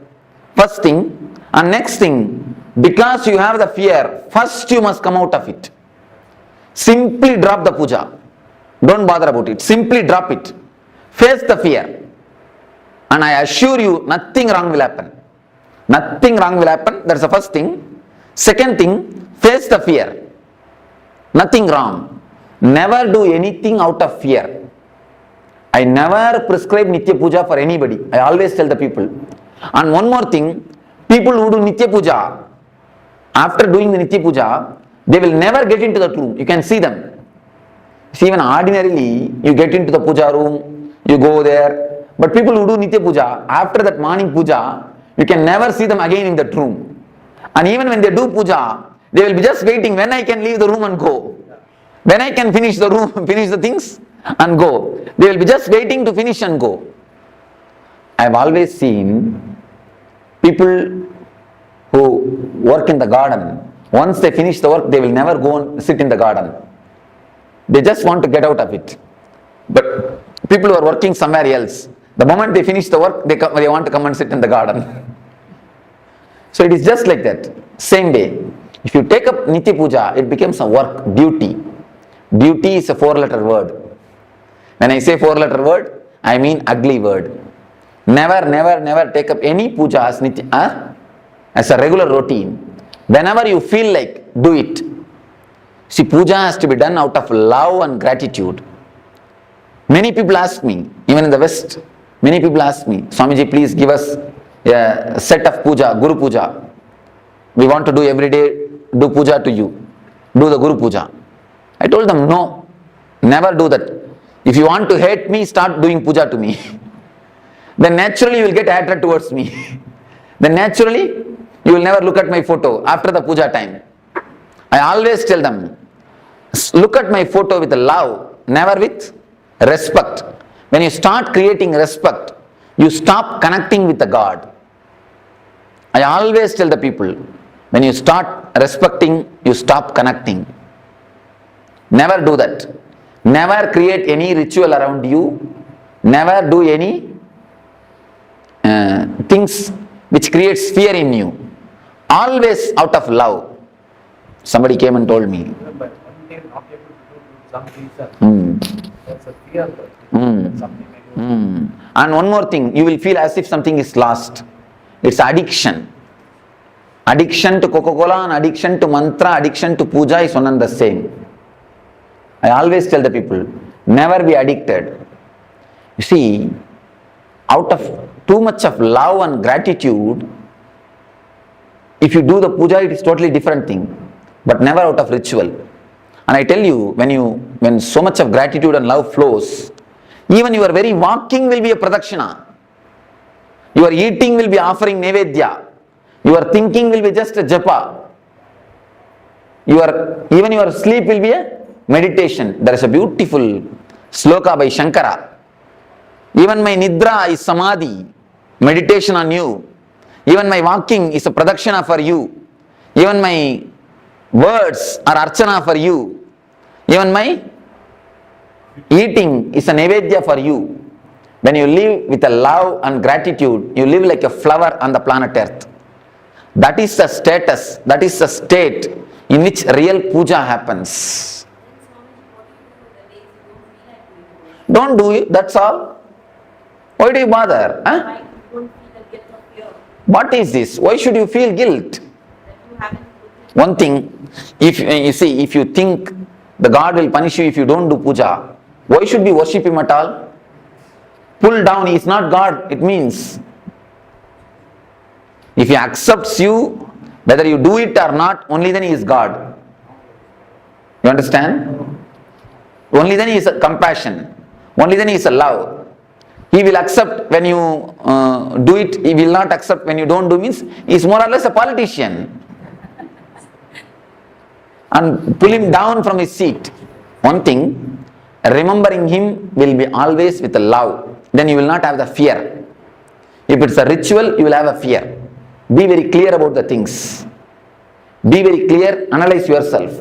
If it is out of fear, drop today itself. This moment itself, drop it.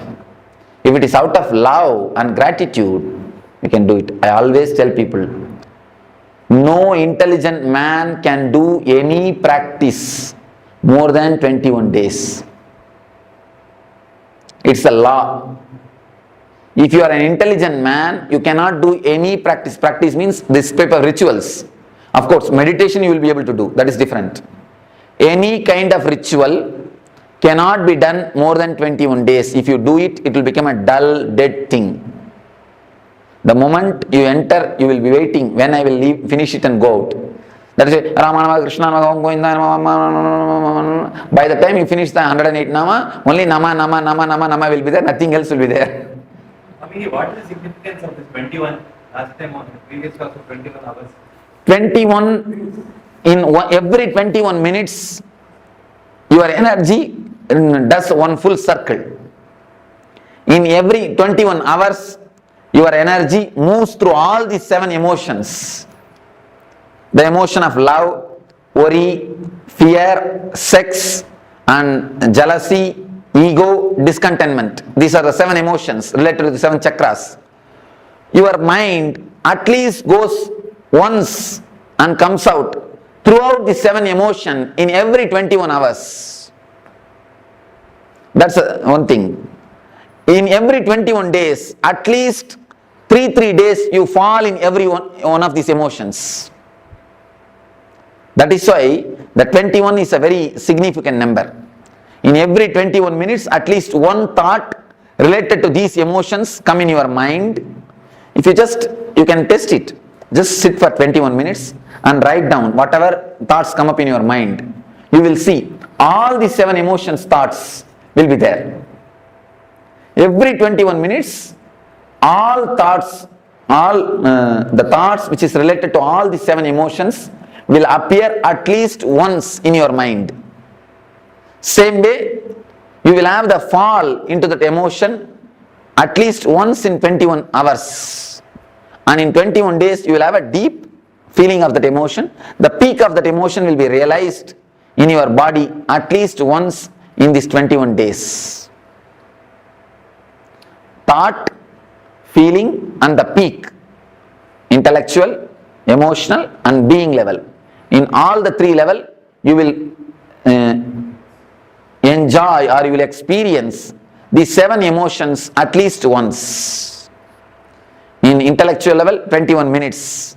In emotional level, 21 hours. In being level, 21 days. That is why the 21.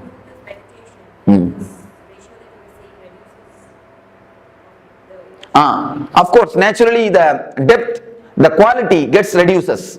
Then quantity also gets reduced. That is why all meditation techniques are designed for 21 minutes.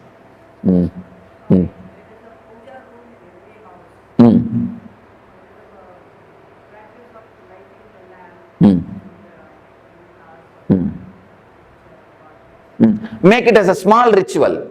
When you feel emotional, that day you sit and do it casually, relaxed, wait 2-3 hours. When you don't feel, do it as a 2-3 minutes ritual and finish it and go.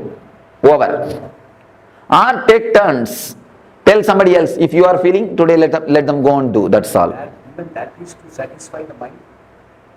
Even that is also to satisfy the mind only. If you ask me honestly, I will tell you drop even that. Don't bother about it even.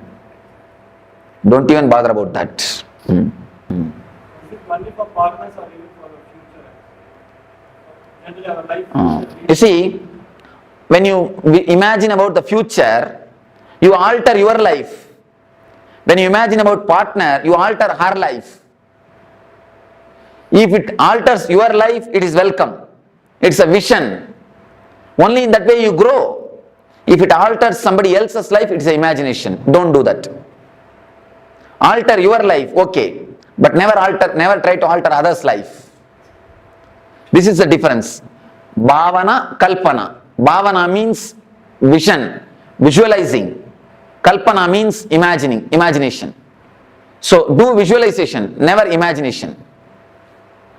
So visualization, what I have seen with experiences, they are contradictory visualization. Okay. You see, whenever the vision is not same, work on the visualization, work on any one visualization. If you think as yourself as a cricketer, start working towards it. If you think yourself as an actor, start working towards it.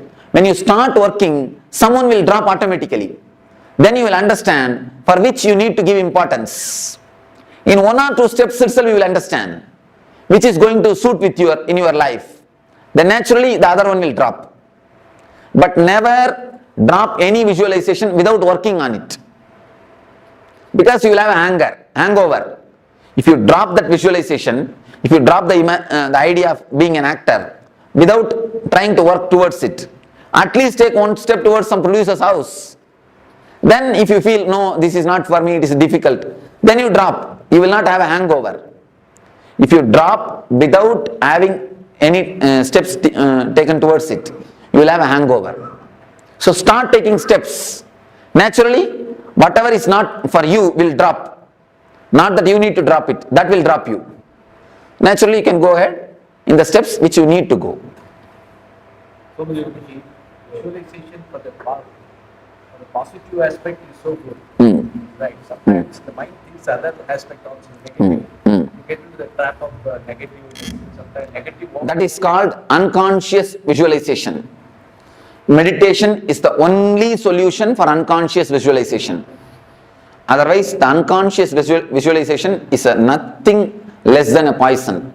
It is a simple poison which will kill your life. See, with poison only your body will be destroyed. With unconscious visualization, your lives after lives will be destroyed. You will carry this unconscious visualization everywhere. So drop the unconscious visualization, that is a just poison. Meditation and bringing more consciousness to your thinking setup. See, if you meditate just 21 minutes per day, the whole 21 hour will be flooded with awareness. So don't miss at least 21 minutes of meditation. Every 21 hour, at least 21 minutes allot for meditation. Then you will see, because in every 21 minutes, you come up with one full circle. If one circle is filled with consciousness, it will have an impact on the whole day circles, on the whole day energies. So naturally the awareness will improve. When the awareness improves, the unconscious visualizations will disappear. You see, chanting of mantras makes you only unconscious. It never helps you, it makes you only forget. Chanting of mantra is like a painkiller. Painkiller only makes you forget the pain, not that it heals the pain. This meditation will heal the pain. It will heal the very symptom itself. So now, don't miss this meditation. Do it totally. Then you will see the symptom itself is healed. And you can do this meditation even in the house. By sitting. Don't do it by lying. By sitting you can do it. Now, any one meditation technique if you practice, that is enough. Which is suitable for you, tomorrow I will answer. Tomorrow in Energy Darshan, every one of you can take advice from me. I will see the energy of every one of you and you can take the right technique. That one technique if you practice, that is enough. Please don't start practicing all the 7. That will become an Arambha Soratva. I have seen many people, in starting they start doing everything. Except cooking, they do everything. If you do all the 7, where is the time for cooking in the house? Then after 2 days, no, this is not for me. So don't do that. Take up one meditation and do it sincerely every day. Meditations you will not feel bored. Meditations are not rituals. So do one meditation every day, that's enough. Of course, if you feel, you see, for some people I give 2 meditation. For that type of people, morning one, evening one. For some people I give only one meditation. If you receive only one technique, you can do twice. If you receive 2 technique, do it only once. Because I see the chakras. If some chakra is damaged, I give them the meditation technique. If some chakra needs more help, I give them that technique. How do you know that chakras are open? The very feeling of lightness and the bliss, that itself is the symptom. Fixing the chakra, I ask us to meditate, but you are not just how to meditate. Just concentrate on the region. Don't meditate, don't imagine any flower or any chakra or anything. If you start imagining, you will start seeing visions. You will not have the experience. So I don't want you to see visions. I want you to experience the maturity, the emotions. So best thing is just concentrate there. I'm getting some golden light. If it automatically happens, okay. Don't do it by yourself. So we shall start the meditation.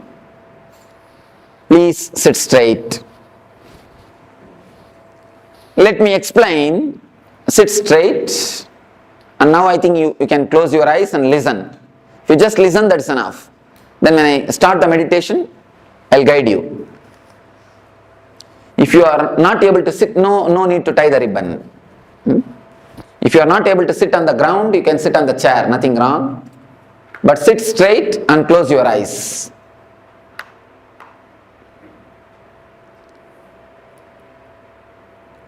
Close your eyes. As you are all aware, there are 4 layers of fears. First thing is fear of losing the wealth, comforts and social status. Next thing, fear of losing some parts of your body, or fatal diseases or accidents. Third thing, fear of losing the near and dear ones, the loved ones. Fourth thing, the fear of unknown, your own death.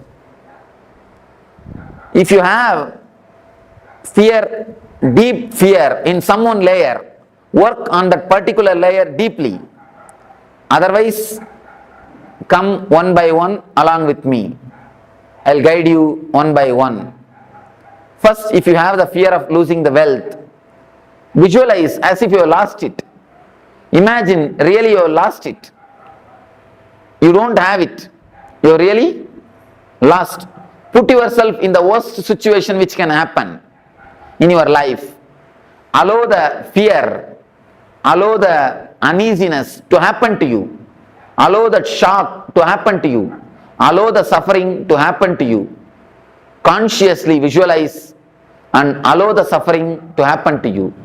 Same way, step by step, we will start penetrating all the 4 layers of fear.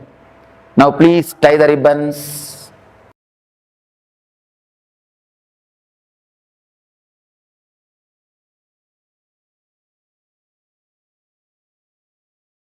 Understand, your system undergoes a hormonal change or chemical change which you are not able to bear.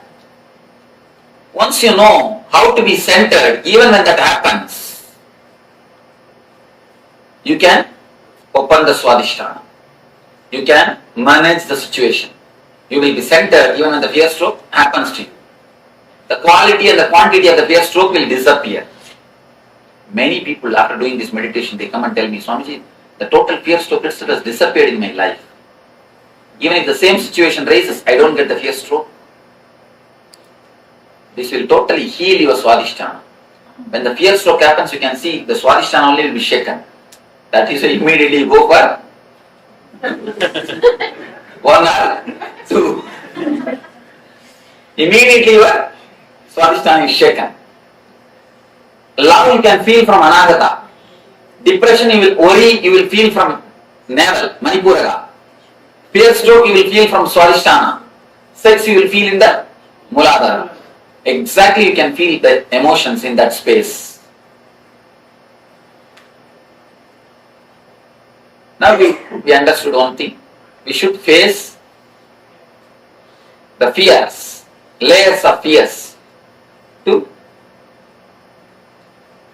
face the fear stroke or to reduce the quantity and quality of the fear strokes.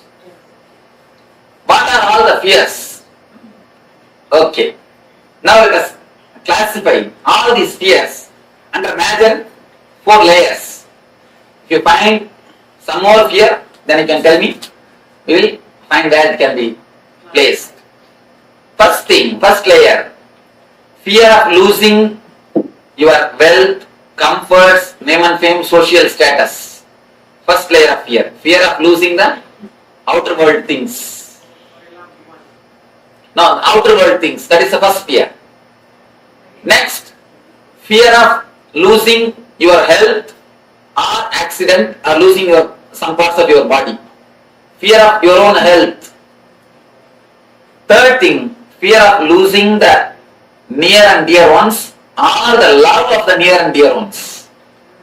Not only losing them and losing their love. This is the third layer. Fourth layer, fear of unknown. Fear of death, fear of darkness, fear of ghost, fear of black magic, fear of hell or the heaven. All these things are under fear of unknown. These are the 4 major fears. Is there any other fear which has to be which you have? We can classify it. Because you need to understand these 4 layers of fear. We are going to work on it. Any other fear? Physical? We heard, but I didn't have an experience. But when the rape and something happened, and that is the first thing. You see, if you bother about the name and fame, it comes under first category. If you bother about the personal pain, second category. What about fear of being afraid? Fear of being? Yes. Fear of fear. That cannot be classified under anything because we have to work on it. Fear of fear is, you can say, fear of unknown.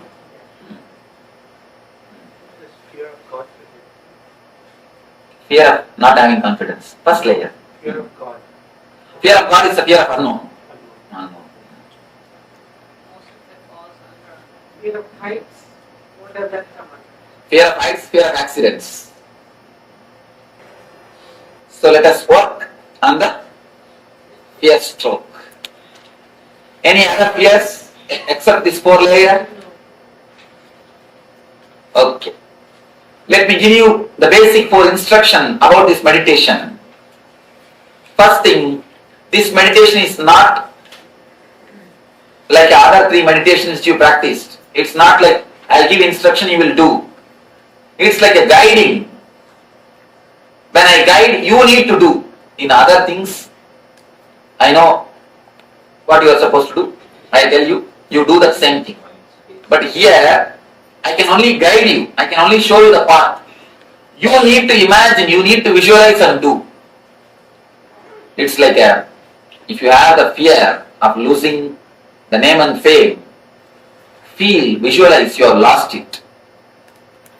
When you visualize, really feel that you have lost it, your whole body will feel the fear or the pain, suffering.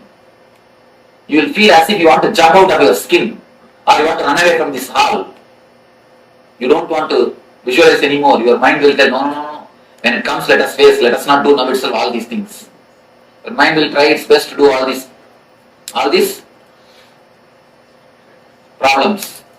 Don't listen to your mind. When I guide you, you need to visualize or imagine deeply.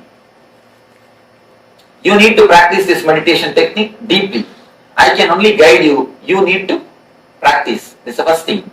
Second thing, don't think what imagination can help me. I know everything. Why should I imagine? Don't think. If you imagine, only then you will understand what all the things are locking you. Where all you are caught. You may think, I know what are my fears. What is there in imagining? What is there in visualizing? What it is going to do? I know how to come out. I will do. If you think in that way, it's only an intellectual knowledge. Intellectual knowledge, the value of intellectual knowledge, it's like a 0, 0, 0, 0, 0, 10, 0. Spiritual experience is 1. If you don't add that 1, what's the value? 10, 0 is equal to 1, 0 only. So if you add the 1, only then the zeros get value. So have the experience, only then your intellectual knowledge will get value. So don't think what imagination can do for you. Imagine deeply, visualize totally. Then you will understand how much it can help you. Because by visualizing, the Manipura totally gets clear, actually it gets unwinded. Now it is like a twisted towel. For example, a bed towel, if you twist how it is, your Swadhisthana is just like that. That is why you are holding it, you are tight in that region. If you visualize and do this meditation, it will slowly get relaxed. It is just totally relaxed. It will totally heal the Swadhisthana. So, visualize totally. Second thing. Third thing, don't have the fear, will I die once for all? Don't have the fear, you will come back. Fourth thing, there are 4 layers I will be explaining, I will be guiding you. All will not have fear of all 4 layers. You will have other 2-3 layers only little bit. Some 1 layer you will have a deep fear. Work on that deep fear layer some more time, even if I go to next layer, don't bother about it.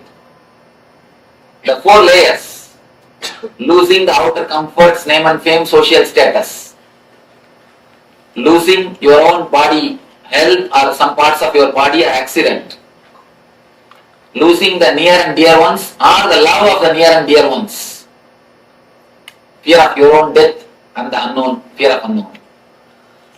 If you are caught in any one layer deeply, work on that layer deeply.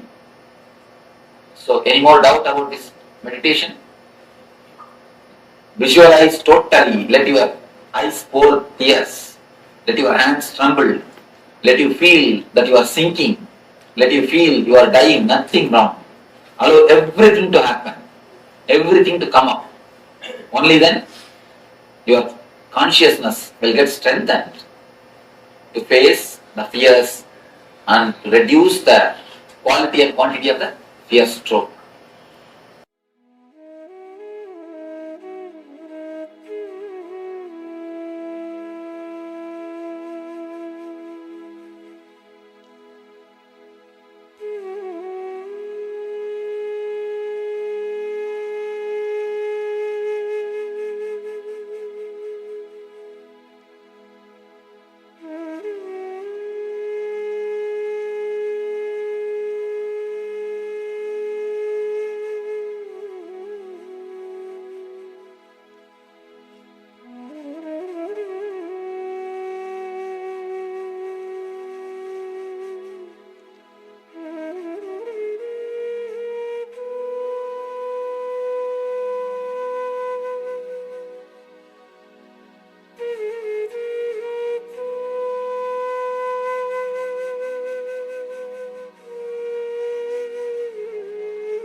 navel is the source of energy. Because only through navel you are connected to your mother.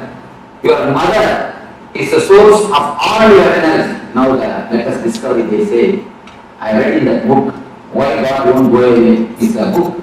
It's actually 3 doctors. They did a lot of research on this psychosomatic zone and the mysticism. How the mysticism, the prayer, meditation, all these things, what is the effect of all these things on the mind? They have done the research with the SPECT scan, what is happening in the brain at the time. More than neuroscience study. And they published their report. And after that report, they say the students in the medical college signing for the spiritual study, the spiritual aspects of meditation.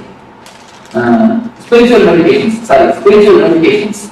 What is the meditation, the other healing systems, alternative therapies, all these things, the study, the signing for the, before this book, the signing rate is 10%. After this book, they say 80%. The signing rate, 80%. Such a tremendous new opening is done by few doctors, but very thoroughly organized study and very critical study also. Never think the bias views, very critical study. And in the study they reported the mother, she may be in India and child may be in America, but if a mother falls sick, that works on the brain of the child. No connection. There is no need that the child should be informed. The mother is sick. Simply it shows in the neural system, the brain system of the child. Of course, no proof. We cannot give any logic, but it happens. It's happened. Are you talking about telepathy or what? No. All the child. You see, delivery, if you learn, then only it will do. What age? What age of You see, below the 7. Below 7. Below 7. All the kid.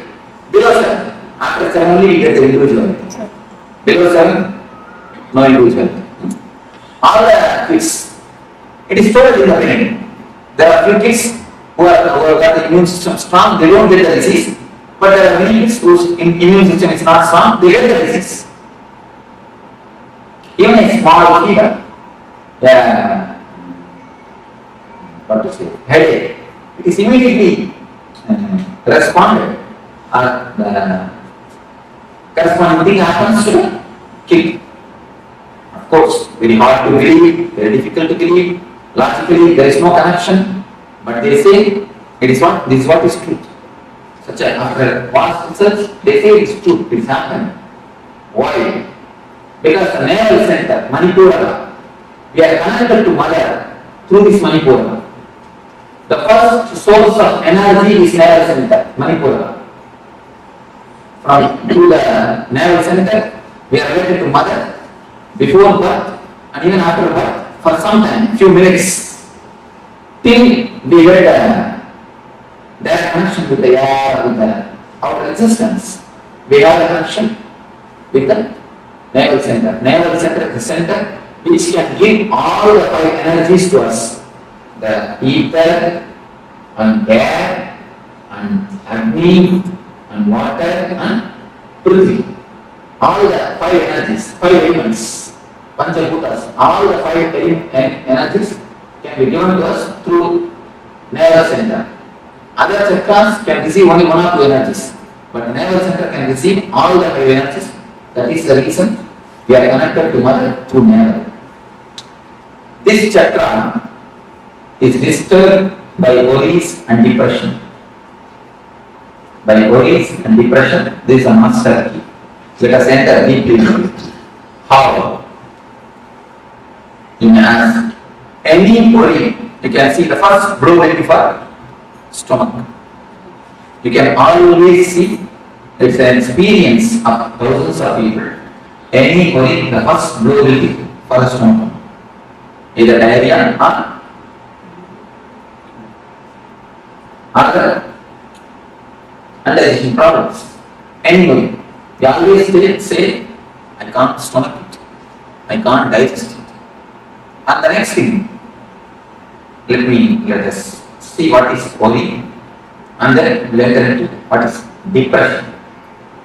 First we'll finish the worry, and then the depression. About worry, I think about worry, I always saw more than people give beautiful explanations about worry, because it's an experiential expression. So let me ask some of you to give few explanation about worry. Anyone? Anybody who can give an explanation about worry? I lost my money. I give somebody borrow money. I want to collect. You don't want to pay me. Keep on bothering me too much. I'm worried about my money. That's one thing. A small story about this. You see, and also another thing. My son is a 31. He don't want to marry.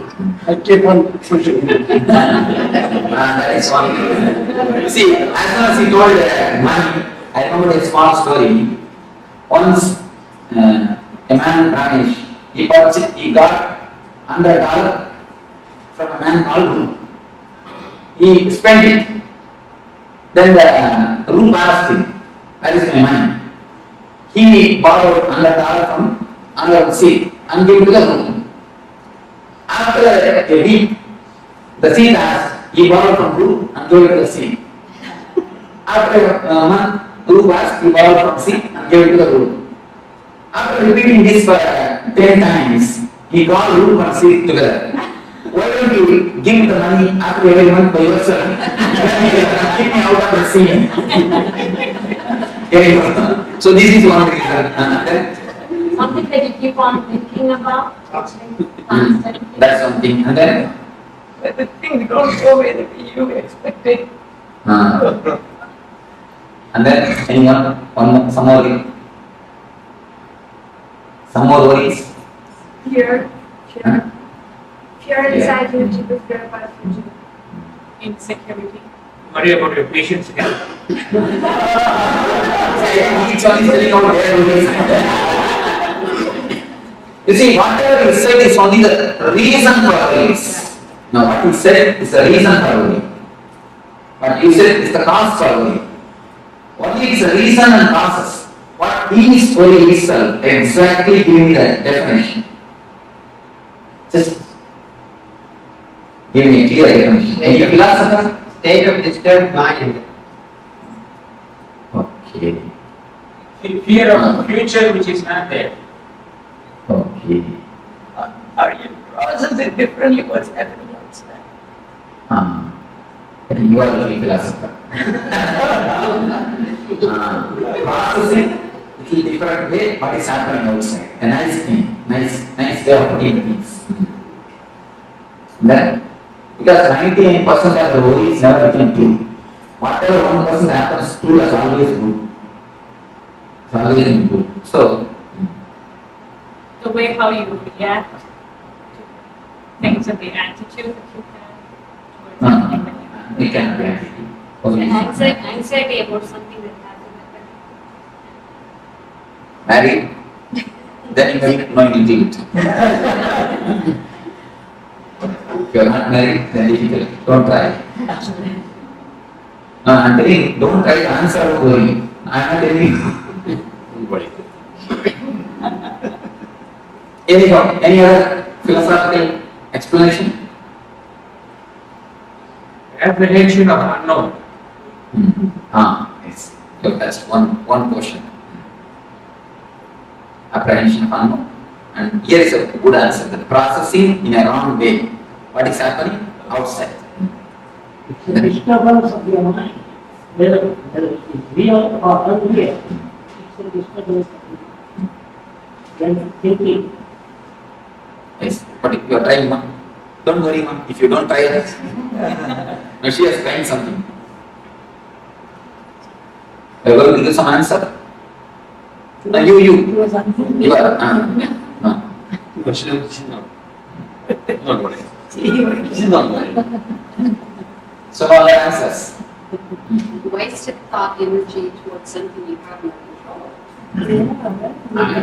Your personal mind. You see, in our system, our mind is simple mechanism. Be very clear. Our mind is simple mechanism. Never think mind has got its own intelligence. No. Mind is a simple mechanism. Intelligence is totally different. Mind as such is simple mechanism. If you are habituated to take a coffee, to have a cup of coffee in the early morning, 7 o'clock, every day 7 o'clock, you don't have to look at the watch, you will have the feeling that you want coffee. When you have the feeling, then you can see it's 7 o'clock already. Just like that, the mind is habituated, just as the body is habituated for coffee or some routine. Mind gets habituated to have a low energy or to have a shrinking feeling in some times and some situations. Whenever the time comes again, whenever the situation comes again, the situation may not be as deep as it has happened in the first time. It may not be exactly the same as it has happened previously. It may be just reminder of the last situation, but you will see the same low energy, the same irritation will happen to you. To reduce the whole thing into more clear terms, you can say, if you take the mind as a computer, the few programs which has been affected by virus is holy. There are few portions of your mind which is affected. It is like have you seen a gramophone record? The gramophone record is disturbed and it is repaired. It will repeat the same line. It will repeat the same line. Any of you have seen gramophone record, the old gramophone records? It will repeat the same line. It will never go next line. The same line.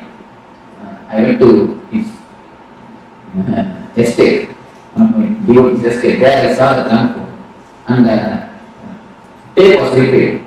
Then tape means what they put inside? Record. That is called record. Scratch. It was scratched. That is called record, scratch. And there is a song in Tamil, it means the income is 8 paise, expenditure is 10 paise. It is not going to the expenditure at all.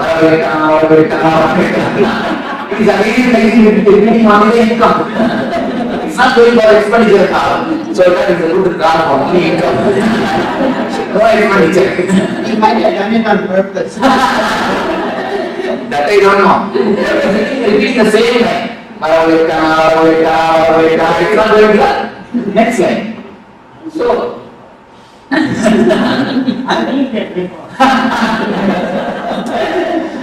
think you have to do expand. So there is the same thing. Sometimes it happens to our mind. The words, even if you want, even if you don't want, whether you want it or not, whether you like it or not, the same words is repeating inside you, which makes you feel shrink. Is what is worrying. The continuously the same words, which is getting repeated in your system, in your mind, and which makes you feel shrunk, even if you don't want it, is what is called worry. We have two things, please understand. We have two things in our life. One is dialogue. When you speak with others, when you speak with somebody else with volume, it is dialogue. Next thing, when you speak to yourself, it is called monologue. The first thing, all of you are aware. The next thing, only you need to observe, you will understand. You will be sitting on the bank of a river, or on the seashore, or under a tree, or in the swing in your garden. You may be sitting, but your mind will be, tomorrow morning I will go to office and tomorrow evening I will come back and tell the man to wash my car and I will take my inner dialogue. The inner dialogue. What is that's called the term inner dialogue? It's called monologue. Monologue. You see, the speaking to yourself. which you can call as thinking or mind. Any terms you can give, but mind, the word thinking and word mind makes it so big. I don't want to use that word. I am using the word monologue. Inner chanting. If it happens with volume, it is speaking. If it happens without volume, it is thinking. That's all, nothing else. Don't make thinking as a complicated thing. We always think mind cannot be controlled. We come to a conclusion. Without trying, mind as such cannot be controlled. We have a very wrong, major understanding in our life. Mind cannot be controlled. Why you know? You try to fight with the mind when the mind is a whole. You take the mind as all the thoughts. If you think of the mind is something like all the thoughts together. But actually mind is not all the thoughts together. Mind is individual thoughts. But you make all the thoughts together and then you name that bunch of thoughts as a mind. Then you can never break. See, if you put all the sticks together, you can never break. If you have a individual sticks, you can always break. What you do, you put all your thoughts together and label that as a mind, and then you feel you will decide that mind cannot be controlled. And then you never try. Once you come to conclusion, I will try. Once you start believing, I will try. Never. But mind is not everything put together. It is an individual small sticks. It is individual thoughts. As long as you deal with thoughts, you can simply transform. When you start dealing it as a mind, you can never change it. The problem is how you are looking. See, first understanding you need to understand this. Mind can be transformed. Mind can be controlled. How? You can ask. When you can control your words with volume. You see, with volume, whatever you speak, you control it. Am I right? Am I right? You are controlling it. When you can control with volume, can't you control without volume? You can vary. Only think a little bit of awareness, nothing else. Just see the logic. With volume, when you can control. Without volume, can't you control? You can vary. First thing, we have not tried. Next thing, you have tried from the wrong corner. From the wrong side. Whenever you look at your enemy, you look at him as a whole. Just like that. Whenever you look at your mind, you look at it as a whole. He is not whole. Never think he is a whole. He is a small parts. If you know the mechanism where to touch, you can simply come over it. The habit. The worrying is a completely habit. It's like a more recorded program. You see, in the starting only, you need some reason to worry. In starting, some reason, something happens outside, you start worrying. After some time, you become such a great masters of the art of worrying. You master the art of worrying. After some time, you don't need any reason after reason for worrying. You find some reason. Or even if you fail, if you can't find any reason, you see, I have seen some people, if they can't find any reason, they will come and tell me, Swamiji, today things are going so well. I think tomorrow something bad is going to happen. Tomorrow something very big is going to happen. We go to the next step. Tomorrow something big is going to happen. If you can't find even that reason also, even without any reason, you know how to worry.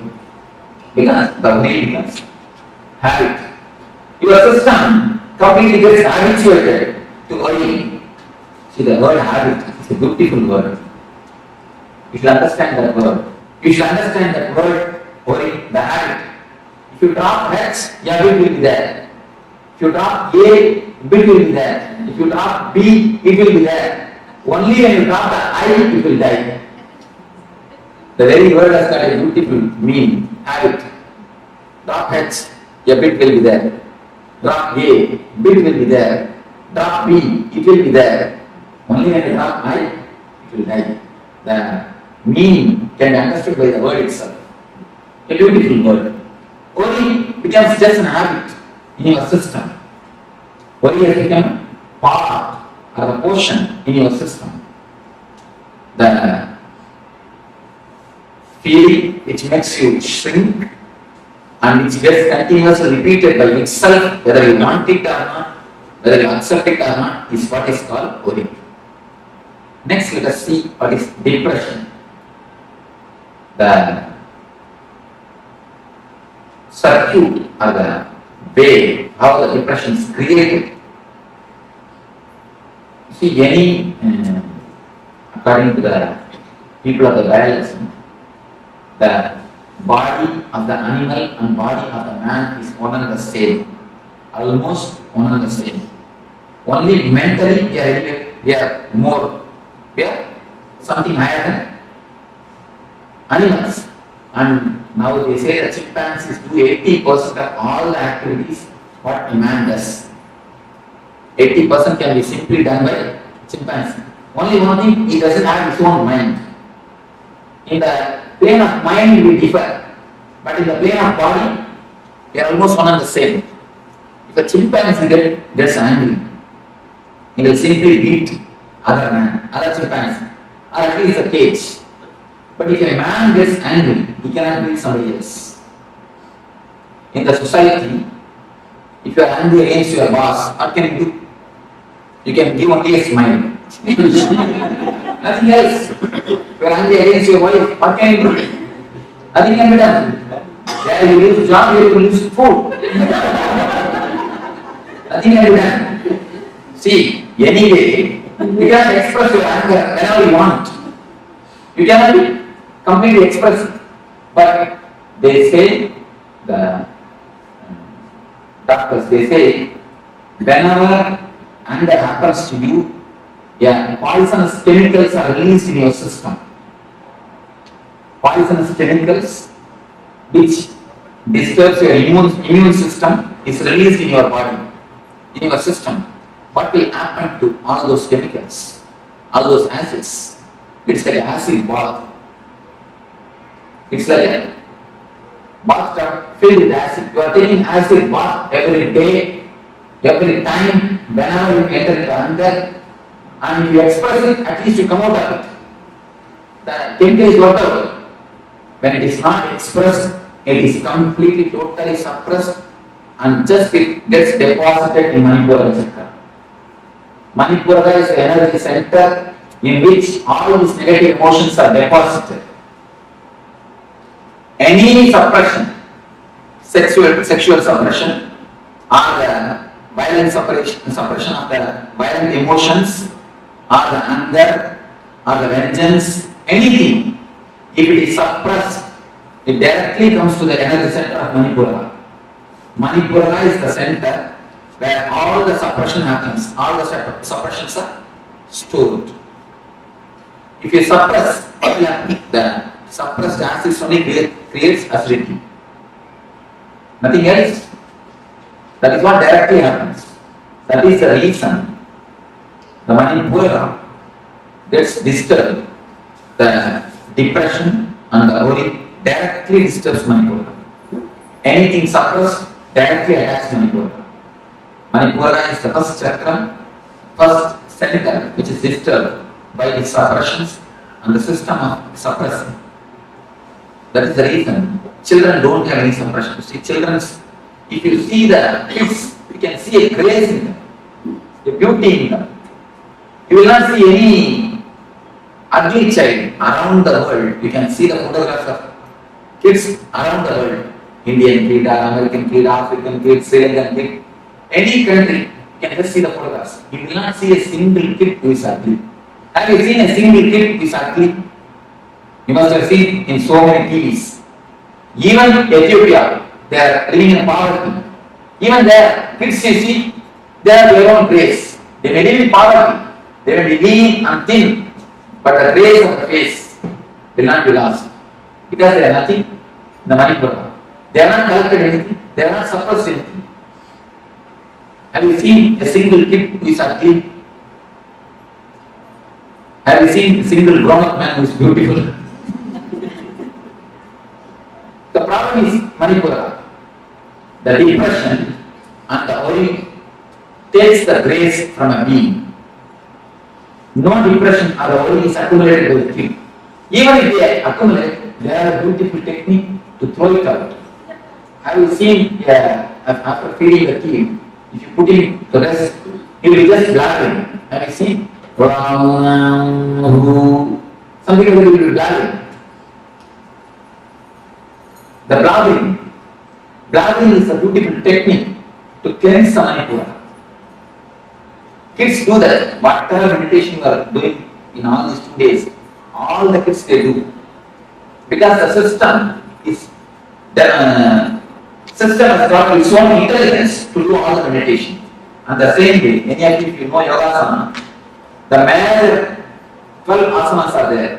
All the 12 will be practiced by the kids from the age 1 to age 7. Without knowing, without you teaching them, they will be practicing. The Dharma all the asanas, they will be practicing. Because the system itself, the body itself has got its own intelligence. In the so-called process of growing, we have lost all these things. And you can see the children spinning or drilling. Have you seen? If you have a small kid, you can understand. For no reason, he will just drill. The spinning. But the spinning is the greatest meditation in Sufism. They say, when you spin or drill, the energy is centered perfectly.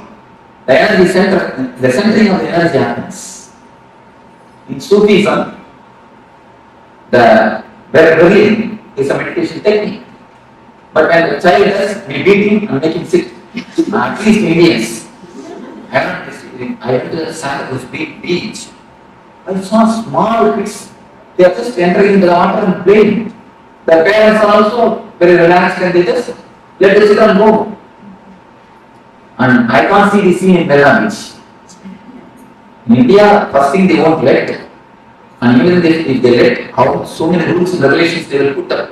Child will hate the playing itself. Will drop the idea of play. Of course, anyhow. Whatever the kid does, we don't encourage, we don't allow it. The so-called process, the process of growing, we lose everything. Blocking is a beautiful technique. You may ask how? How can it be a technique? See, whatever you say as a mind is nothing but the languages which you know. You can tell me what are the languages you know? English and Tamil, that's all. Not even 2-3 words in other languages. Baranana, Kuchundi. No. 2-3 words in Telugu. Huh? No, Malayalam. Can you understand? Huh? I can understand. I see, if you know even a few words, add in the list. Okay. I can understand. Karakata. Gottilla. I can few words. And then Hindi. Thoda. And then Hindi. Any other language? That's all.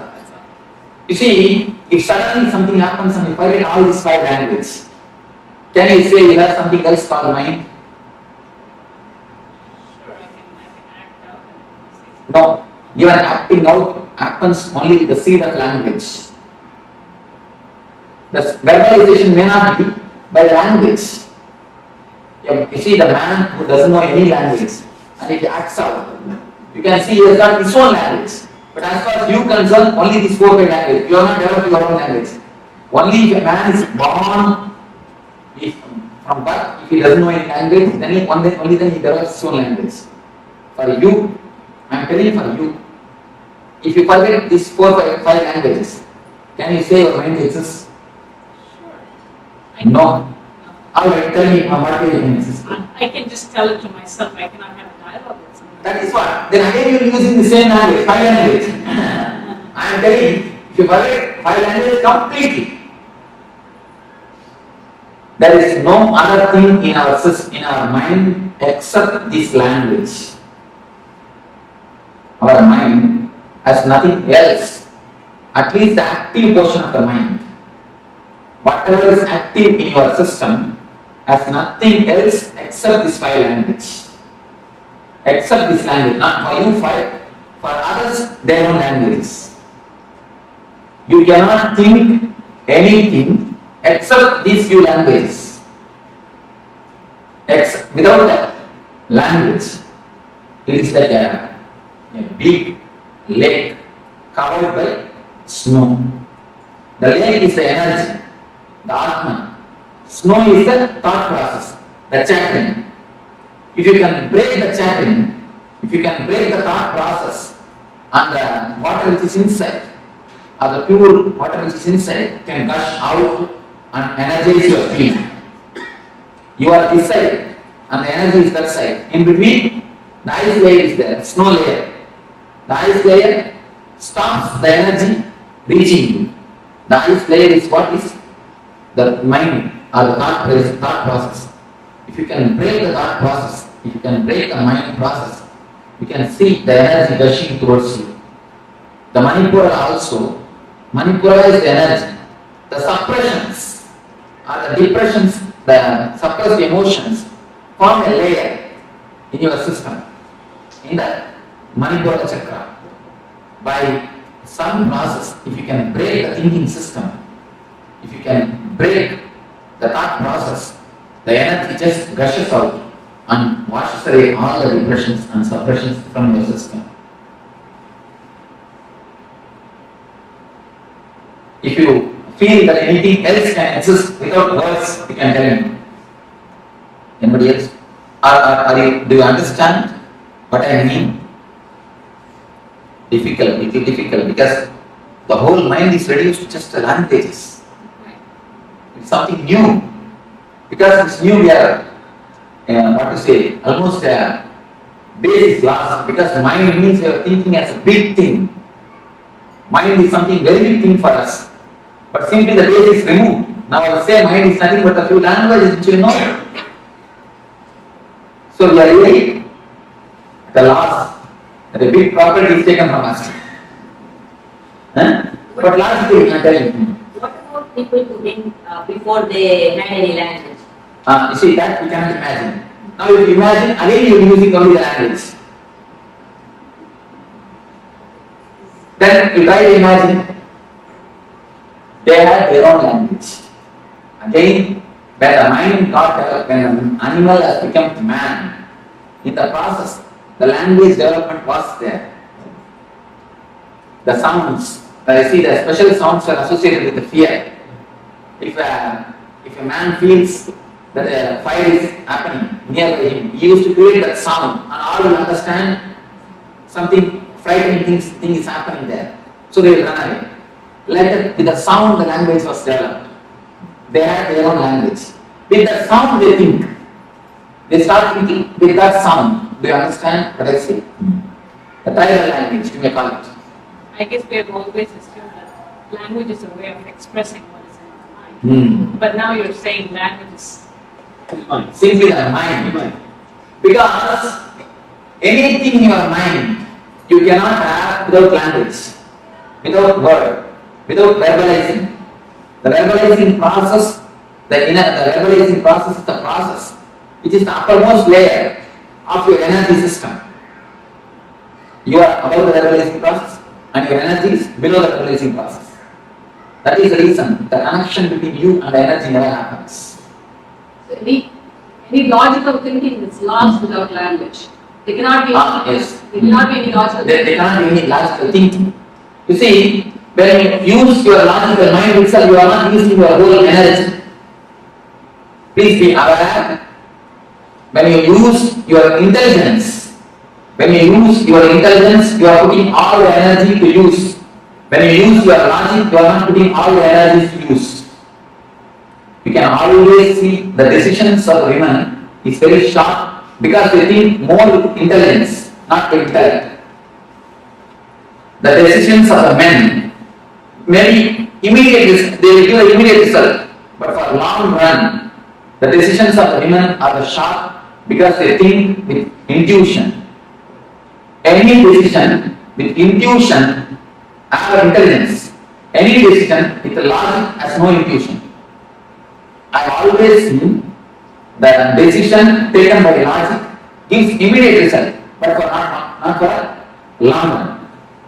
Decision which is taken with intelligence and the intuition, which may not be directly, you cannot directly give a reason, but you will see, for a long run, for the whole life, it will give a tremendous effort. Swami, I have to thank you for telling this to all the men over here. Swami, to give me some examples. You have See, if you can question me, I am ready for argument. I'm just like, figure out in my mind, please give me some examples. See, there are few conclusions. I am not able to give you directly example because of whom I have seen, in what the place I have seen, all those whole examples I may not be able to give. But you take this conclusion and scan your life and see. For a long run, any great logic man, a man who excel in logic and a great professor, he will be giving lectures and convincing thousands of people. He will come to the house and a small problem, he will convince his wife for half an hour. After half an hour, she will start from the first step. You see, she will start from the first step. What do you know? Because the conclusion structure is not by intuition, by intelligence. They don't have thinking. You see, I have always seen women doesn't think much. They get proper results. Because most of the energy is stored in the seed form itself. Whenever it is necessary, it gives out the result. In the ancient India, women are more treated like counselors. Any problem, in the evening, man will come and tell the problems. She will give the counseling and tomorrow morning it will be executed.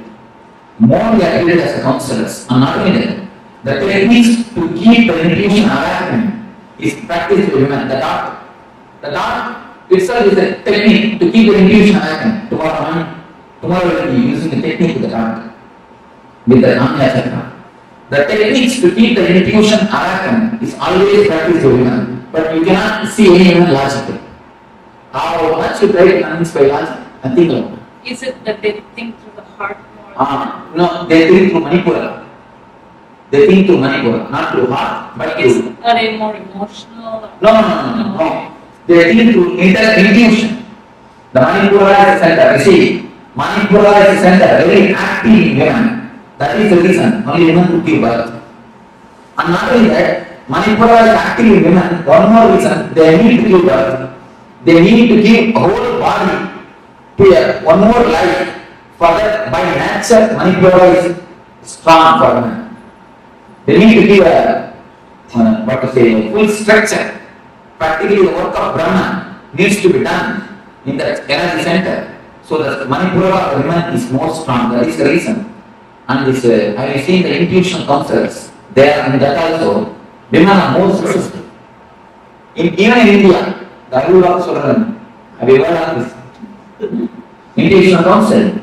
Even in that field, women are more successful because the Manipura is very strong for women. The intuition or the conclusions will be more strong because the layer will be very thick. The thinking layer is not deep in women. Only the conclusion layer, the energy layer is high and strong for the women. Just the proportion between men and women here says we're smarter. That cannot be the reason. Maybe the publicity. No, that cannot be the solid reason. I want a solid reason. No, we have the intuition that we're going to be enriched in our power by attending your course.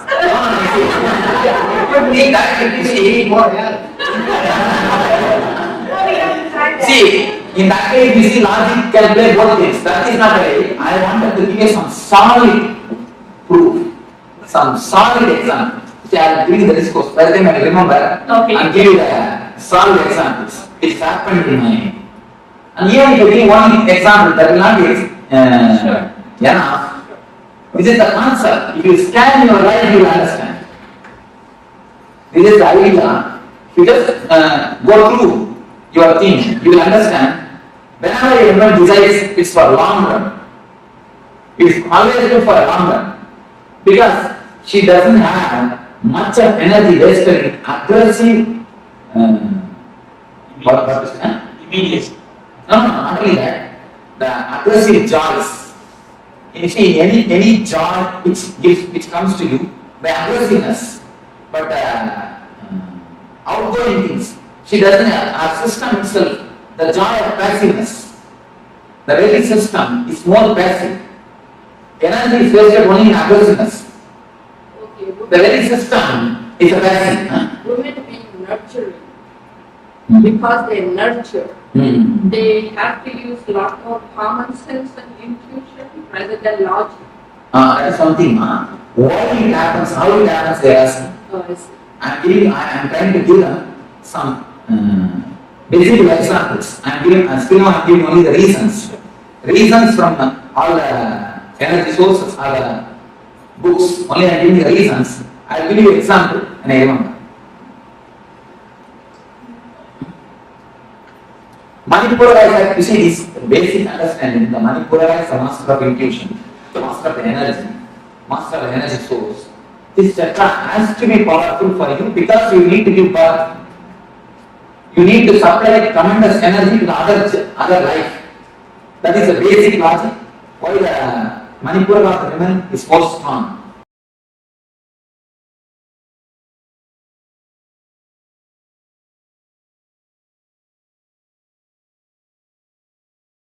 Why the Manipura of the women is more strong. Now I have to give some practical example. I will give you. So whenever you suppress or you put the desires into the system, that goes and gets settled in Manipura like a layer, like one ice layer. Here is a small meditation, as I told you. Mind as a layer is nothing but a language. If you can break the language, you can break the layer. The whole layer is nothing but a language. If you can break the layer, you can break the ice layer. You can allow the energy or the water to come up or to gush to the higher zones, to your being. The breaking of the ice layer, the technique to break the ice layer is called, what is called blabbering. This is a very powerful technique to cleanse the Manipura, to break the inner chanting, to break the thickest layer of depression. Now, let me explain the technique to you. First, you will concentrate on Manipura. Concentrating means you will just relax and sit feeling this place. See, as soon as you feel Manipura, you will see your worries and your depression start coming out. Because they are already there, only we are putting a big thick asana or a chair on it and we are sitting on it. They are all just there, bubbling out like a welcome. But we have big seat cushion on that, and above that we sit and we feel we are comfortable. We are comfortable. As soon as you start thinking, you will see the depressions or the worries coming up. So just throw them out by any sound, that's all, nothing else. Make any sound, you feel or make any sound, just feel that you are throwing them out. That's not, you understand? Just make any sound, which should not be a word, kind word. You see the kids, they make sound, just like any sound. At first 2-3 minutes you will feel Swami is making us mad. He is going to get, I am not making you mad. I am just I am not making you insane. I am bringing out the insanity from your inside. I am bringing out the insanity which is inside you. You understand? Something you commented. Can I hear it? We are going to be happy of hearing this. That is nice. See, when you create sounds which has no words, and with just no meaning, the mind breaks. Only one thing, don't allow any thoughts to, any words flow, or eternal chanting. Any thought comes, just create a sound and throw them out. Just continuously create sound. Only one condition, for this 20 minutes, you should not stop. No gap. You see, if you do gap, the mind will start activating. Mind will start speaking. So, don't allow any thought to come. Create continuously some sound. Can you repeat the same sound? That is not a problem. That is not a problem. See, if you don't get any sound, but one thing, you should not allow your mind to think. Then only the system will break. You see, 21 minutes is one energy circle. The 21 minutes, don't allow any thought. Try your best and create only sounds. And within 2-3 minutes, you will see automatically you will remember the man who cheated you. Who is your enemy? The intimate enemy. The intimate enemies and enemies, all these things you will remember with yourself. And all those tears will come up, all these things will happen. You see, tears will come, or the deepest feelings will come, anger will come. Allow everything by words, by some sounds, not the words, some sounds. Then how does the worry come? Automatically it will come up, you will see. It will come like a figure, a small words, a broken way. Automatically it will come and just throw them out by a word, by a sound, not by a word, by a sound. You will see automatically it is coming up.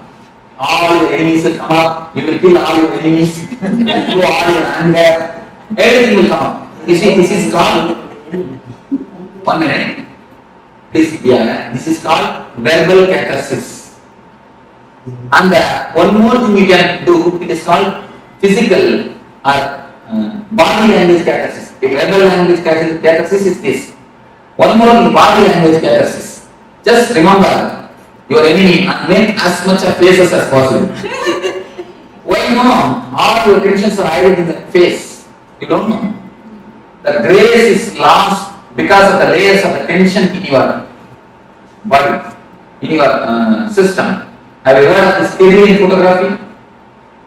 They photograph the aura body, and now it is accepted as a diagnostic system, one of the diagnostic systems in the East and of course the West also. It is discovered in Russia. They say if you are worrying, if you have a suppressed mood, depressed mood, the aura in the photograph falls only for 2 inches or 2.5 inches. If you express the worries like this, if you shout and finish, throw it away. They say at least 8 inches the aura is seen. 8 inches, the Korean photography. Any of you have heard of Korean photography? Not even one? You have heard of the Korean photography? Have you seen any photographs? They photograph ghosts, they photograph angels, they photograph when the man becomes possessive. What happens? All those things are photographed. And they prove how a spirit enters into a man and how it leaves at the time of death.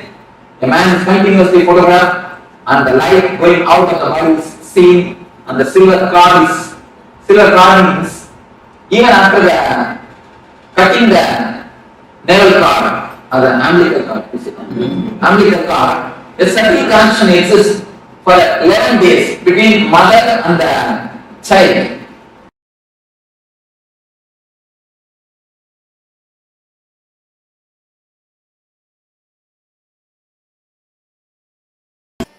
You feel you are something special, you are attended, you are cared, you also told the right word, you are cared.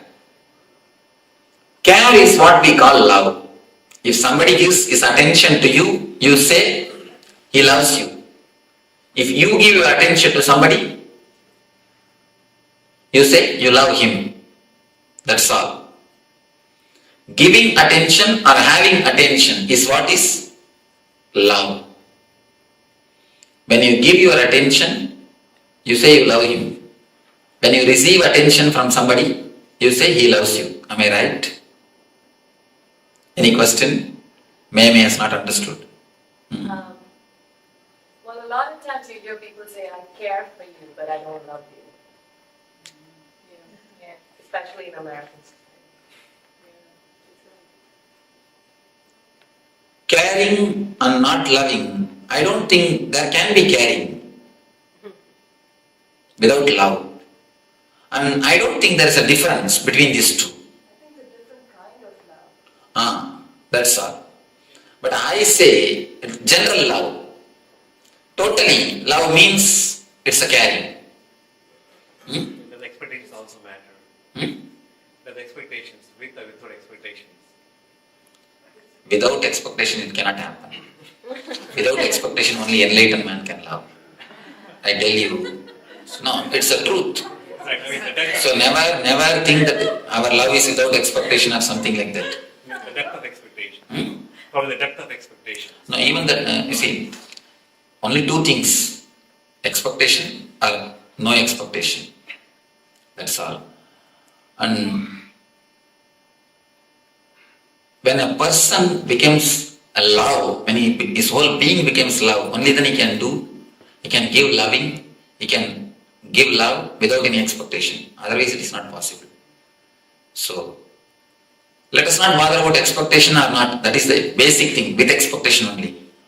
Whether we give or receive, that is the love. Let us understand basically what is love. Then step by step we will go. Yes, something.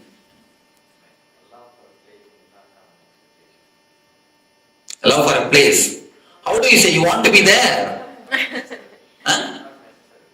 Then you don't have love. See, the very love, you imagine that about the place continuously. How can you say I love the place, I don't want to be there? It is simply your feeling to want to be there only is the love for the place. You see, if you love some place, naturally you want to be there. You would like to stay there. That is the love. Otherwise, how will you say that you are loving that place? When you remember, you feel like you are pulled, you are called. That is what is love. Even place, the love for a place is nothing but with expectation.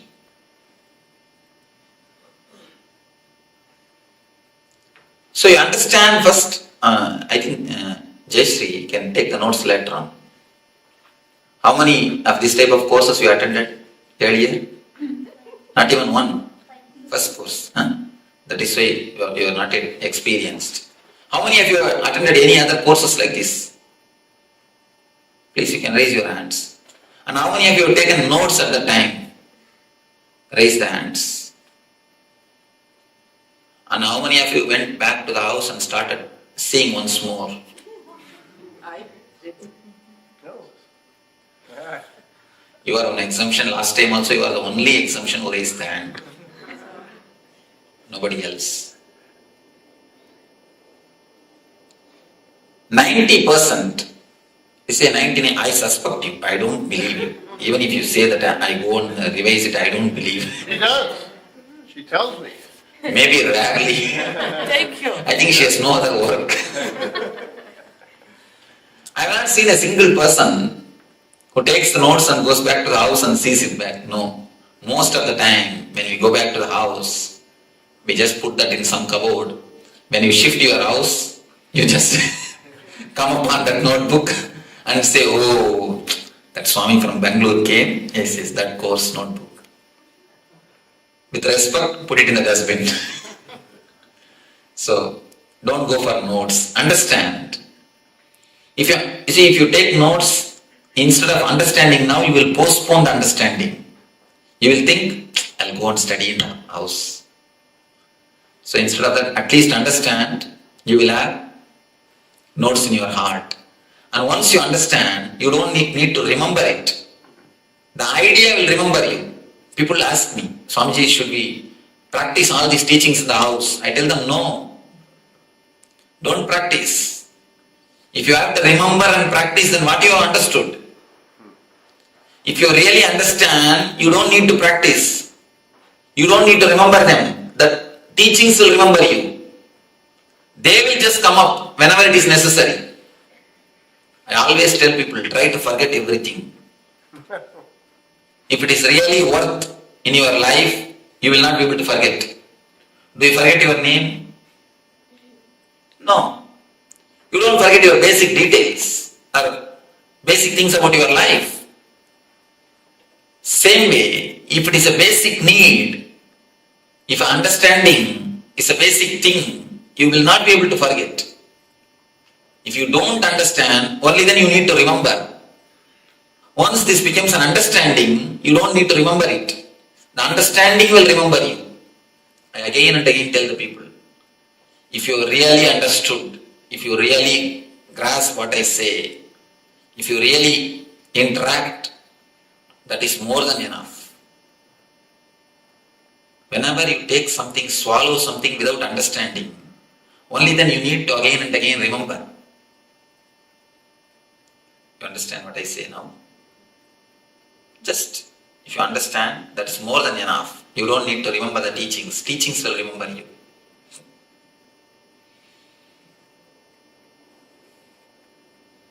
Heart. Whenever you are given care, you say, you are loved. Whenever you give your attention, you say, you are loving. Heart center, the Anagata Chakra, is related to this attention only. Whenever I say there is a heart center, there is an Anagata Chakra, people immediately ask me, Swamiji, I underwent bypass surgery, will it be there as it is?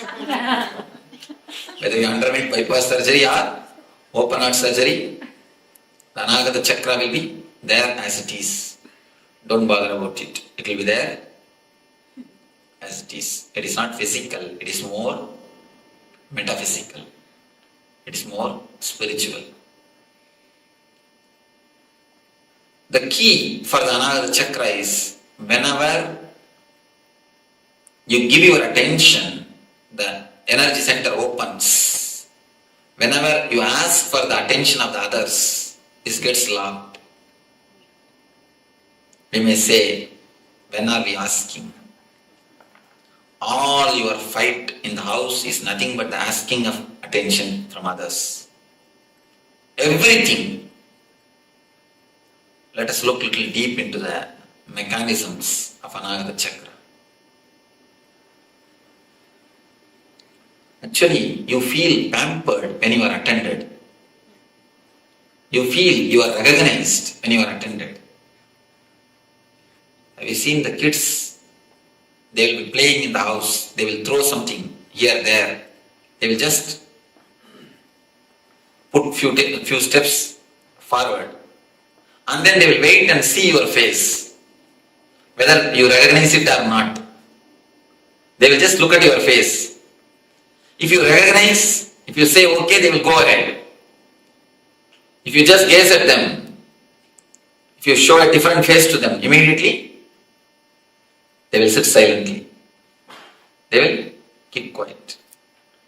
Not all children, Swami.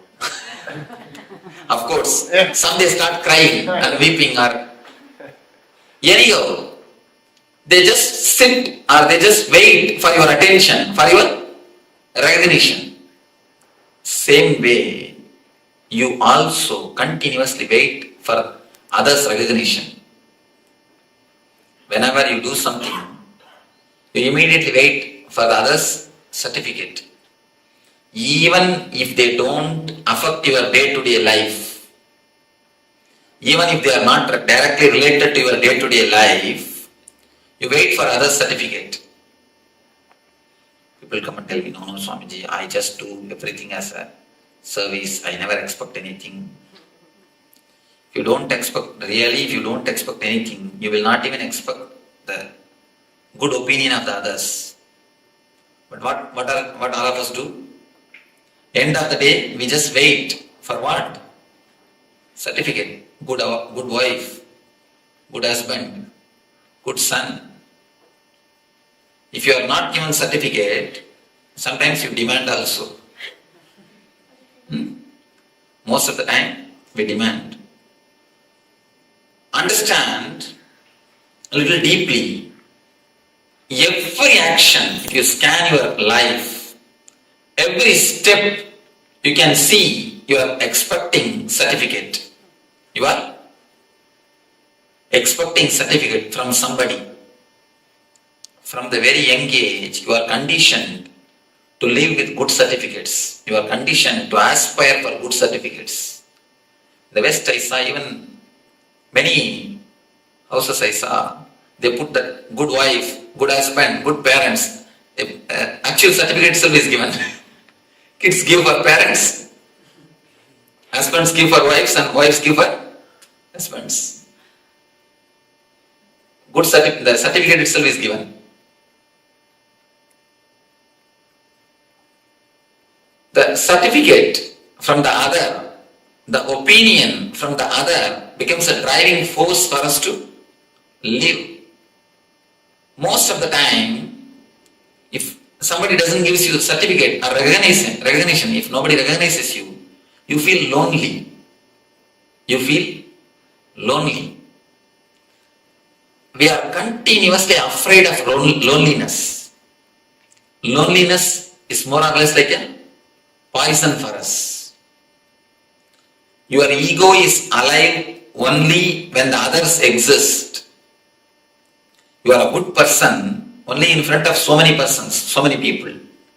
If nobody is there, if nobody recognizes you, if you are alone, your ego feels hurt because it is not getting pampered. It's not getting boosted. It is just there.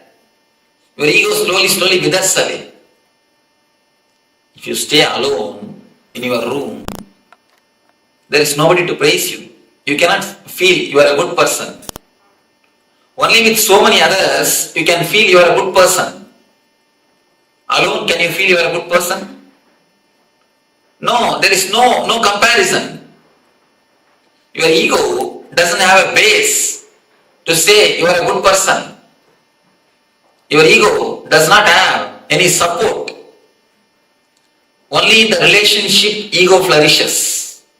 Whether good or bad, it flourishes only in the relationship. In aloneness, ego never flourishes. That is why aloneness is very killing. We are always afraid of aloneness. Aloneness means we feel frightened.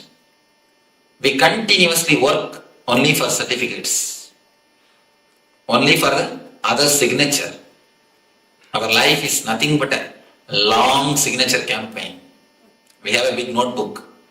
In that we have written, good husband, please sign. Good wife, please sign. Good son, please sign. Our life is nothing but a long signature campaign. You just expect signature from everyone. Playing with the playing cards, they will build big castles with the just playing cards. With playing cards, they will build castles. Have you seen? But kids are intelligent. They build their castles with their own cards. What do you do? We build our personality with other certificates. Just as the kids build their castles with playing cards, we build our personalities with others' certificates. If somebody says you are obedient, we collect that idea. From the young age, we collected all the ideas of the society. Whatever others have said about us. If somebody says you are a good person, we collect that idea. If somebody says you are a very intelligent, we collect that idea. If somebody says you are smart, we collect. If somebody says you are dark, we collect. If somebody says you are beautiful, we get that idea. If somebody says you are not beautiful, we collect every idea. And totality of that idea, the plus minus, everything we put together, we come to an opinion about ourselves from the others' ideas. If we receive 10 opinions from 10 persons, we put together everything and create an idea about ourselves from these 10 opinions. Be very clear, because you do not know about yourself, you are not centered on you, you understand about you from others' opinion. There is a small research done by Chicago University, beautiful research. One day morning, early morning, young man is going to his office. When he came out of his house, the man who was standing just in front of his house asked him, "You look so tired. Why are you going to the office? Why don't you rest?" He said, "No, I'm quite okay. I'm all right." He went to the bus stop. In bus stop there was one more person. One of his friend asked, "You look so tired. Why don't you go and rest? Why should you want to go to office? Why do you want to go to office?" This man said, No, I'm all right. In the bus again, one more his friend, other friend said, "This is totally arranged." Actually they arranged. One more person asked, "Hey, your face shows you are tired. Why don't you go and rest? Why do you go for a job?" Again he said, No, I'm all right. He went to the office. In the office, ground floor itself, somebody said, receptionist. She said, "Why don't you have a leave and rest? Why don't you get your leave and rest? You look so tired." As soon as he went inside the office, boss called and told, You could have had your leave. You feel so sick. By seeing you, I can understand. You are tired. Are you sick? Why don't you go and rest? The man really started thinking. And not only he started thinking, he applied for leave and went to the house, went and is rested. That day evening, he had a temperature. Not only temperature, really is sick.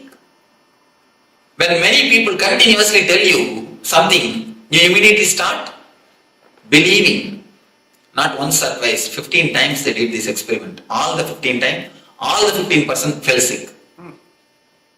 All the 15% fell sick. They just arrange some 10 people here there casually to tell, "It seems you are not feeling well." The test proves how much others' opinions play on our mind. How much you live based on others' opinions. It's just like the castle built by other certificates. As the kids build their playing cards castle, you build your personality with the others' opinion, with the other certificates. How long you can have other certificate? Tell me. As long as you dance according to their tune, you will have. They will let their certificate to be with you. How long you can dance according to everyone's tune? Imagine. One side, your husband is playing Kathakali music. You go there and do few Kathakali steps. On the other side, daughter is playing pop music. You jump there and do few steps of pop. And back side, your son is doing Bharatanatyam music. Then you do few Bharatanatyam steps. This side, somebody else is doing rock music. You jump there and do few rock steps. This side to that side to this side, this corner to that corner, here, there. If you continuously run around, what will be your dance? It will be nothing but mess. That is what now we are doing. Everybody has got their own tune. How long you can run, you can dance for everybody's tune. If you know 6-7 type of dances, at least you may manage. Even then I don't think you will be able to manage. Because you need to change the tune. How long you can manage? If you dance according to everybody's tune, then they will let their certificate to be with you. If you don't dance according to everyone's tune, what will happen? They will take away their certificate. If somebody takes away their certificate, what happens to your personality? That's what I call depression. Continuously it happens. It's like you are a centipede. Centipede means you understand with 100 legs. You have 100 legs. Only if all the 100 persons say something good about you, if all the 100 say some nice things about you, you feel comfortable. You can walk. If someone takes away their leg, what will happen to you? You just tumble down, collapse. I tell you, this is a homework which you need to do. Make a list of the people who can depress you. No, really. Now this will give you the new understanding in your life. See, most of the time, we do not even know our problem. That is the problem. Once you know your problem, 90% of things gets dissolved. Once the problem is brought to the consciousness, you will see that it disappears. Find out who all can depress you, for whose opinions you wait. How many persons' opinions you give weight for them? How many persons' opinions you give respect? Who all can depress you? Make a list who all can depress you. Be very clear, you are slave of all of them. That's all. Understand very clearly. Just by one word they can put you into depression. You are slave of them. You see, psychological slavery is the worst thing any man can have. You are actually psychologically handicapped.